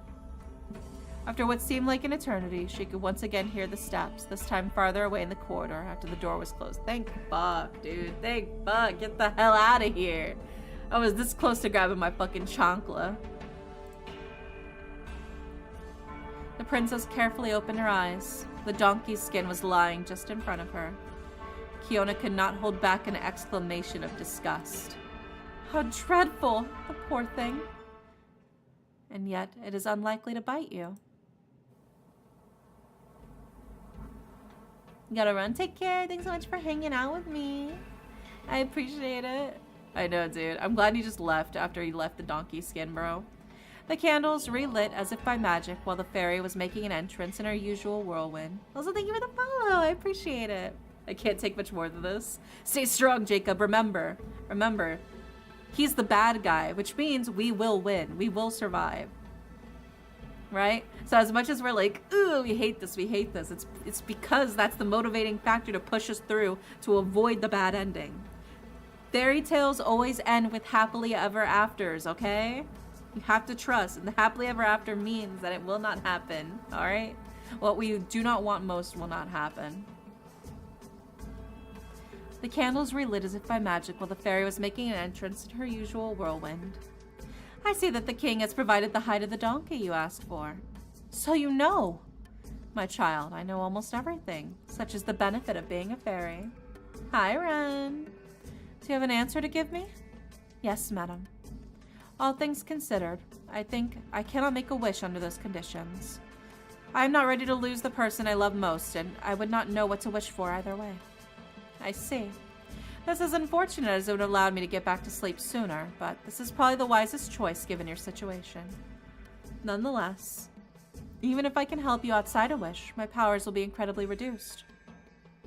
Would you not want to make a pact as a precaution? Kionna put her hand under her chin in a pensive stance, then nodded. I accept. I hardly have a choice if I want to avoid that loathsome wedding anyway.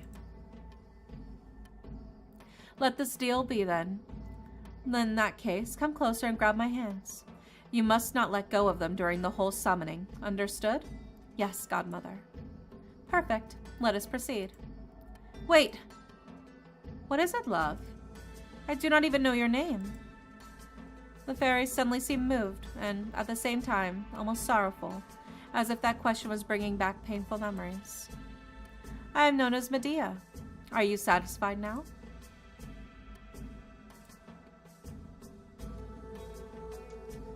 I heard that it was disrespectful to pronounce the name of a fairy. Is that true? Or may I call you by that name? The creature looked in the direction of the other side of the room, as if she were ill at ease. It is quite complicated. Unless your name works like demon names do? If I happen to know it, I would gain absolute control over you. Is that something you would rather avoid? You are truly a clever one. Medea is my fairy name, not my real one. The one I was given when I was still immortal. However, I forgot that name along with all of my old memories when I was corrupted, so I cannot reveal it even if I wanted to, and it would not be a good idea anyway. I have to wonder if someday we'll have an otome game where a character uses the chancla as a weapon. Yeah. Just start beating the shit out of the Demon King with my chancla. My level 999 chancla versus the Demon Lord. I believe in you, but entrusting a mortal with this sort of thing would have had disastrous consequences. I see. May I know why you were called Medea, then? That is the name chosen by the world tree when it read my heart. It is very likely based off of what I have been as a human. I believe Medea means to understand or to meditate. To mediate? Meditate? Meditate? I was thinking mediate, but yeah, meditate. That is a very pretty name to show that you are a person possessing high knowledge. The fairy could not suppress her laugh. Certainly. Are you satisfied this time? Yes, godmother. The Demon Lord goes to Cletus room after being hit with La Chancla. True. Let us begin. Medea grabs the princess's frail hands and begins to recite an incantation in an unknown language. A magic circle soon appeared on her back.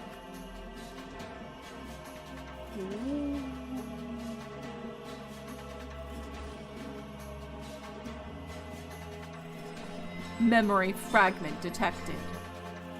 As she was singing louder and louder, quicker and quicker, the various flames located in the room seemed to gain strength. Eyes closed, the fairy appeared to be in a trance. Kionna was scared of her exalted face.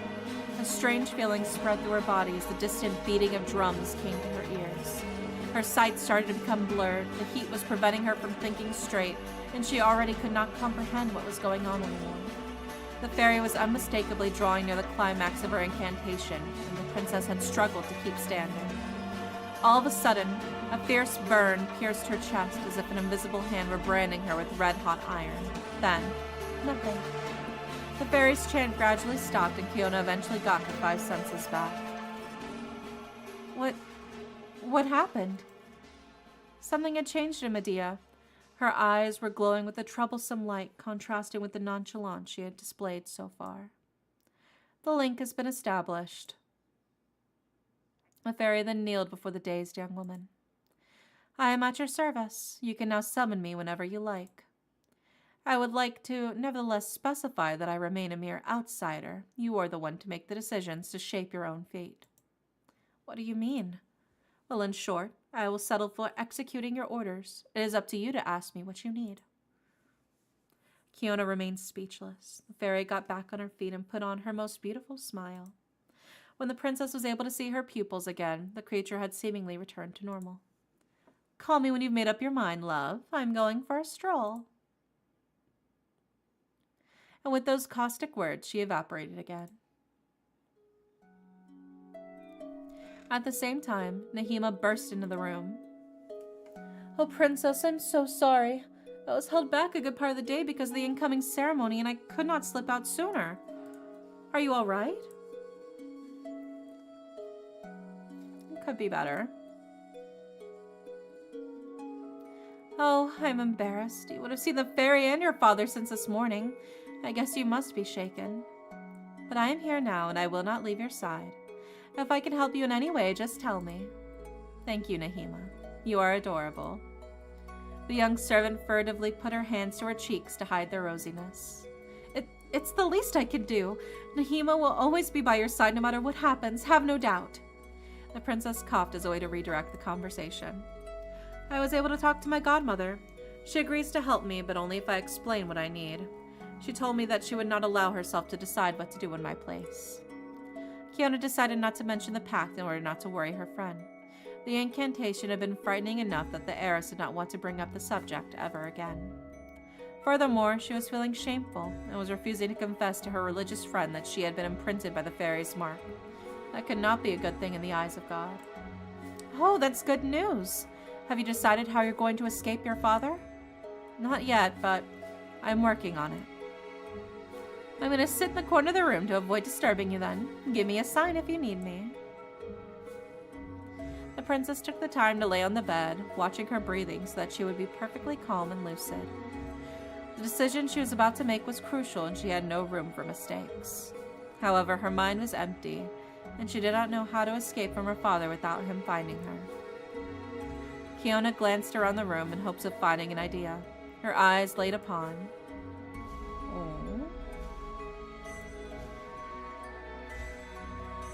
Her eyes fell on the manuscript that she had brought from the library and put on her desk. In the story, the characters go through similar hardships. Phineas devises a ploy so that his uncle believes her to be dead, allowing for her to escape with her lover without raising any suspicions. To achieve that goal, she asked her wet nurse, the Sala, who can brew potions, to make a filter that would make her appear dead. That could be a solution. Ask my godmother for a similar beverage and solicit Nahima to be my accomplice.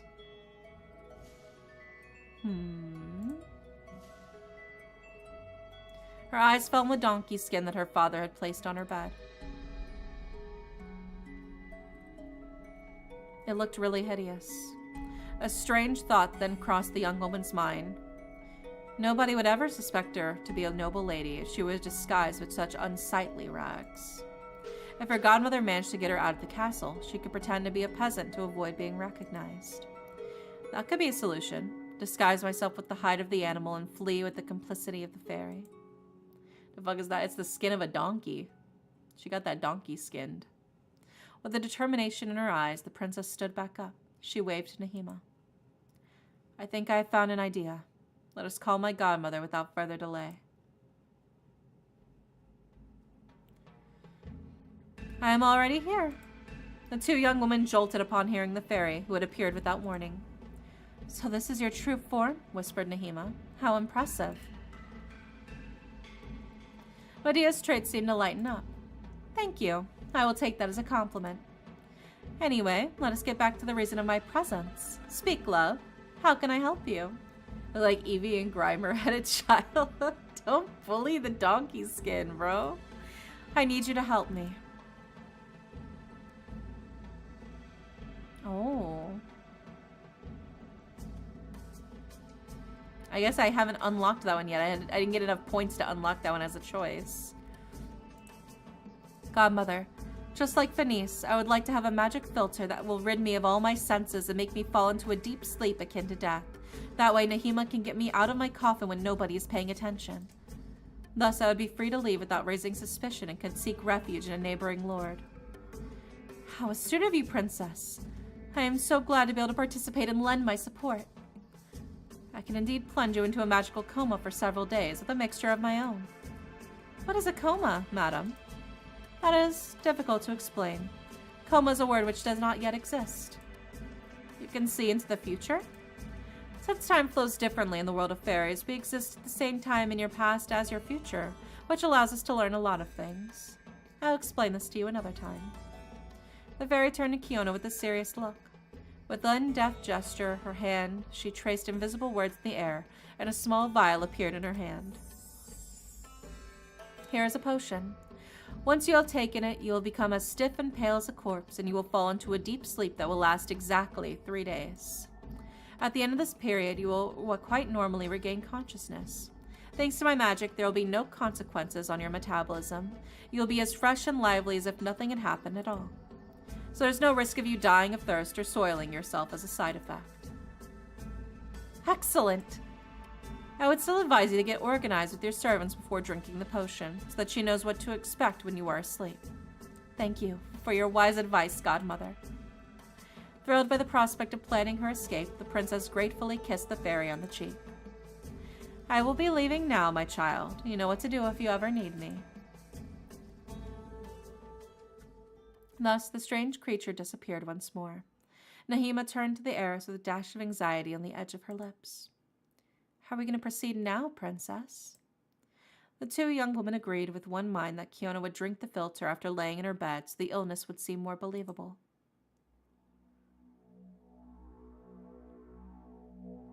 It's time to fake our death, baby. Nahima would then have to run through the castle and make as much noise as she could. She was all too pleased to do so and set off to run through all the corridors to scream her distress. Soon enough, the rumor of the princess's death spread everywhere. The king immediately called the best physicians while the retainers were gathering in the hall to whisper to each other.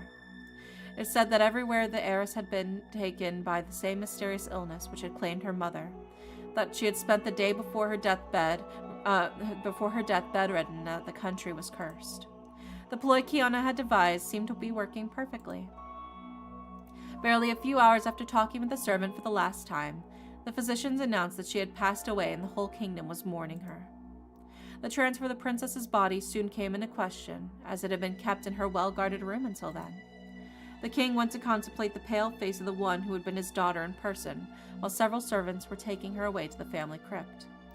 Upon learning this, Nahima panicked. The princess's plan was to be buried as soon as possible because the king had forbidden all ceremonies in her honor, except the last rites. She therefore did not have much time left as she hoped to extract Kionna. The latter was now resting in an open coffin in the castle's crypt. The lady-in-waiting immediately wanted to go to the site as visits were allowed, under the supervision of 2 husky men who were guarding the room day and night.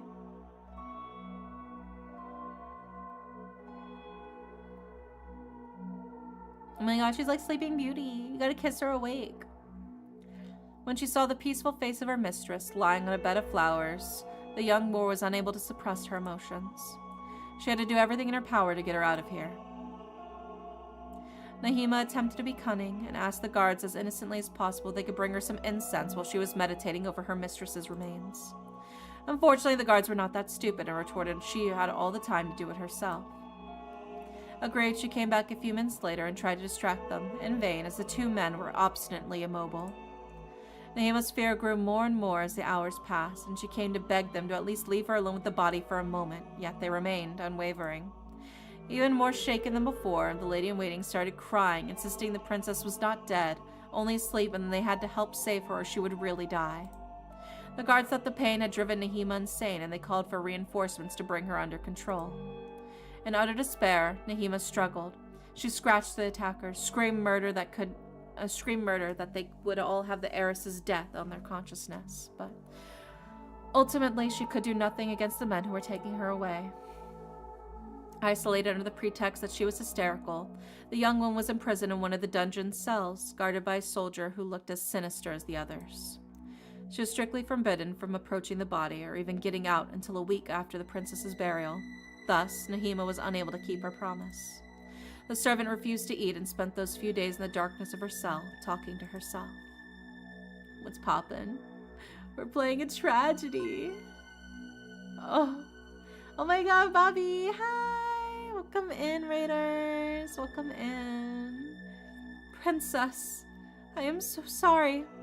I will not be able to let you escape, and the both of us will not be able to go on an adventure.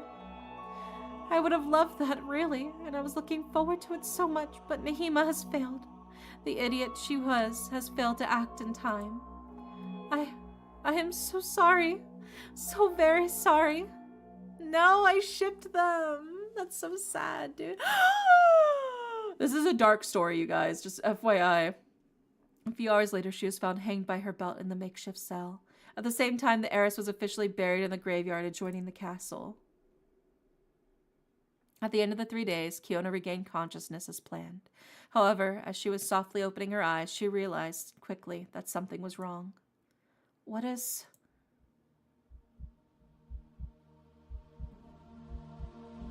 The young one was shrouded in darkness and did not distinguish anything that could give her clues about her location. This was not reassuring at all. So basically, this girl, this is the Princess Kionna. She was being forced to marry her father. And so in order to escape her fate of being forced to marry her father, she pretended to fake her death. And then her lady servant was supposed to come and fetch her while she was faking her death so they could both escape together, right? Except the servant couldn't find a way to actually get her out without her realizing. So now Kionna's basically buried alive and the servant hung herself out of distress. That's what you missed. There you go. There's the TLDR. Her heart raced in her chest. This was not reassuring at all. She wanted to get back on her feet and then immediately understood how grave the situation was. She simply could not. Beads of sweat dripped from the corner of her temple as she was touching the edges of her macabre prison. A realization then hit her right in the chest. She was locked in a box. Not any kind of box. One that was big enough to fit a whole human being. Her pupils widened because of the stupefaction. Impossible. Could this be a coffin? They buried me? Hey, Raider, just avoiding this game is dark. Proceeds to show a Doki Doki Literature Club scene. Yeah. The princess tried to keep semblance of calm, but she had to fight her inner demons to achieve that. It must be a mistake, she thought aloud. Surely Nahima's on her way to collect me. She's just a little late. Oh. In order to reassure herself, Kionna paid close attention to the noises around her, hoping to detect her friend above her. But she could only hear the wind in the desperately quiet forest. The young woman was buried too deeply for anyone to notice her, or even glimpse a ray of light. She did not know night had come for quite some time now. It hardly kept her from trying as she was still thinking of how she could escape. Is there anybody there? Nahima? Is that you? Please, let me out of here. Unable to do anything at all, the princess waited in silence. She could not keep track of the time, yet the suffocation was twisting her perception, and it seemed to her that she had been motionless for hours. Long hours during which she had hoped the servants would come soon. However, she had to face reality. Nahima would not come. Something had happened during her sleep, something that had prevented the servant from fulfilling her mission. Had she been discovered, or was this revenge on her part? The most absurd theories passed through Kionna's feverish mind. Soon enough, the narrowness and obscurity of her prison became unbearable. Her breath irregular while her whole body started to twitch violently. Despite all her efforts, the heiress could not suppress the panic taking hold of her anymore. It's so dark. I have trouble breathing. For pity's sake, let me out of here. In utter despair, Kionna then remembered the pact she made with the fairy. Surely she could use her powers to save her. As the princess was readying to summon her godmother in her head, a horrible thought made her doubt. The fairy would only fulfill her wish if she accepted being separated from her most beloved one. Which meant that, even if she were able to get alive out of this coffin, Nahima would remember her. She would find herself completely alone and forsaken. Indecisiveness forced her to reconsider. Kionna consequently decided to wait a few more minutes. Unfortunately, the situation was already utterly out of her control. In no time, she felt like she was running out of air, which increased her paranoia and her panic attack. In tears, the young woman cried out inhuman pleas, and her eyes started to sting. I cannot take it anymore. I cannot. This nightmare has to stop. A late realization suddenly struck her. She was going to die, alone in this gruesome coffin. I do not want to die. I do not want to die. I do not want to die. God, have mercy on me. I do not want to die yet. Choked by the overwhelming heat, pupils widened by pure terror, the princess gathered the last of her strength. She raised a shaking hand, convulsing hand. I do not want to die. And she resolved to call her godmother. The fairy's voice echoed in her head straight away. Yes, my child? Godmother, I beg of you, help me. I'm stuck. I do not want to die. Please help me. Calm down. Do not forget that we are bound. If that is your wish, I will fulfill it. I only need you to clearly express what you are expecting me to do. I can save you, but you have to tell me how I should proceed. How? There are many ways to get you out. Pronounce your order unambiguously, and I will obey. The young woman stayed quiet for a few seconds. Fear was making her delirious, and she could not control her emotions anymore. It was impossible for her to properly focus. Yet, there was an absolute certainty engraved in her heart. She could not allow herself to lose the relationship she had with Nahima. She was her only friend, the only person who understood her. There had to be a way to erase her mistake without having to pay the fairy's tribute. Time was running out, and Kionna could not wait anymore. A shameful thought suddenly came to her. If only I could go back in time and choose another path. If only I could... Her behavior suddenly changed. Medea, allow me to go back in time so I can have a second chance. Your wish is my command, princess. With these words, the same magic circle which had materialized during their pact appeared in the young woman's coffin. It illuminated her with a blinding light while the fairy was reciting a similar spell. The magic words echoed, filled Kionna's heart with fear. What was she doing? Could this charm truly save her? She didn't have time to put more thought into it because everything that was around her disappeared. Her body rose into the air, flapped by a powerful wind as she was moved at great speed. The last minutes of her life flashing backwards like a furious bull no one could stop. A final thought wandered through her mind. Have I made a mistake somewhere? Without warning, she lost consciousness and the world ceased to exist.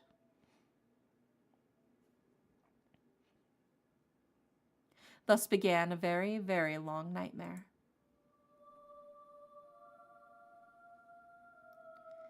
Yeah. It's the second skin. We did it. We beat the demo. Very exciting. I definitely want to see more. It is, I think, a really clever way of using the fairy's gift to sort of get around the actual, the worry of like losing Nahina. Because I do ship them so hard. That was only the demo. I thought that was like chapter 1. I mean, the demo is usually like chapter 1 of the story. So yeah. But yeah, this is just the demo. We will have to wait in order to continue. But I think the pacing, the story was really good. They really set up, you know, they do not want to fail. I think they really set that up really well. It's like, you do not want to fail this. You know what happens if you fail. It's like, yeah, you're right. I don't want to fucking fail. Oh, GG's. Yeah, it was really good. I really like the story. They did a great job. I was very invested. Very dark though. Yeah, it was very, very dark. But to be fair, a lot of old fairy tales like that are very grim. I mean, like the Grimm's Cinderella, the Grimm brothers' Cinderella, the evil stepsisters literally cut off parts of their feet so they can try to squeeze their feet into the glass slipper. That's not something you saw in the Disney version. The stakes are so high. That just gives you all the more reason for the cleverness to really shine through and the satisfaction to be even more so. Beat again. What? I'm saying because that's a Grimm fairy tale. That's like the most common one. Oh my god. We like our dark wind messed up stories, yeah. Yeah, the stakes were very high. But I'm saying though, like the Grimm brothers, Cinderella, yeah, the evil stepsisters, whenever the prince goes around to see who fits the glass slipper, they literally like cut off like their toes and shit to try to squeeze into the shoes that are too small for them.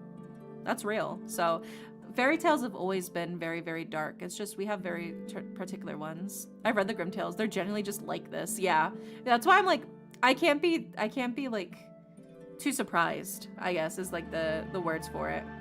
Is because this is very accurate to a lot of very dark fairy tales, a lot of the older fairy tales. So I do like that. I do actually like that it is very not shying away from the fact that it's scary, because to me that also feels like it will be a very, very satisfying ending whenever you actually get to the ending, you know? It'll make all of the suffering worth it. I'm the type that I think tragedy in stories is fine. I can deal with any tragedy that comes my way in a story as long as there is a happy ending. You know? I remember Joel telling us some dark fairy tales. Porcelain Maid. Oh, yeah. I can see why the fairy tales we have nowadays is more the child-friendly version. Yeah, I definitely get it. But also, I think sometimes you need, like, the stakes to be that high, because, I mean, yeah, I'm sure the ending will be happy. I mean, that's why we had the time travel, you know? But there you go.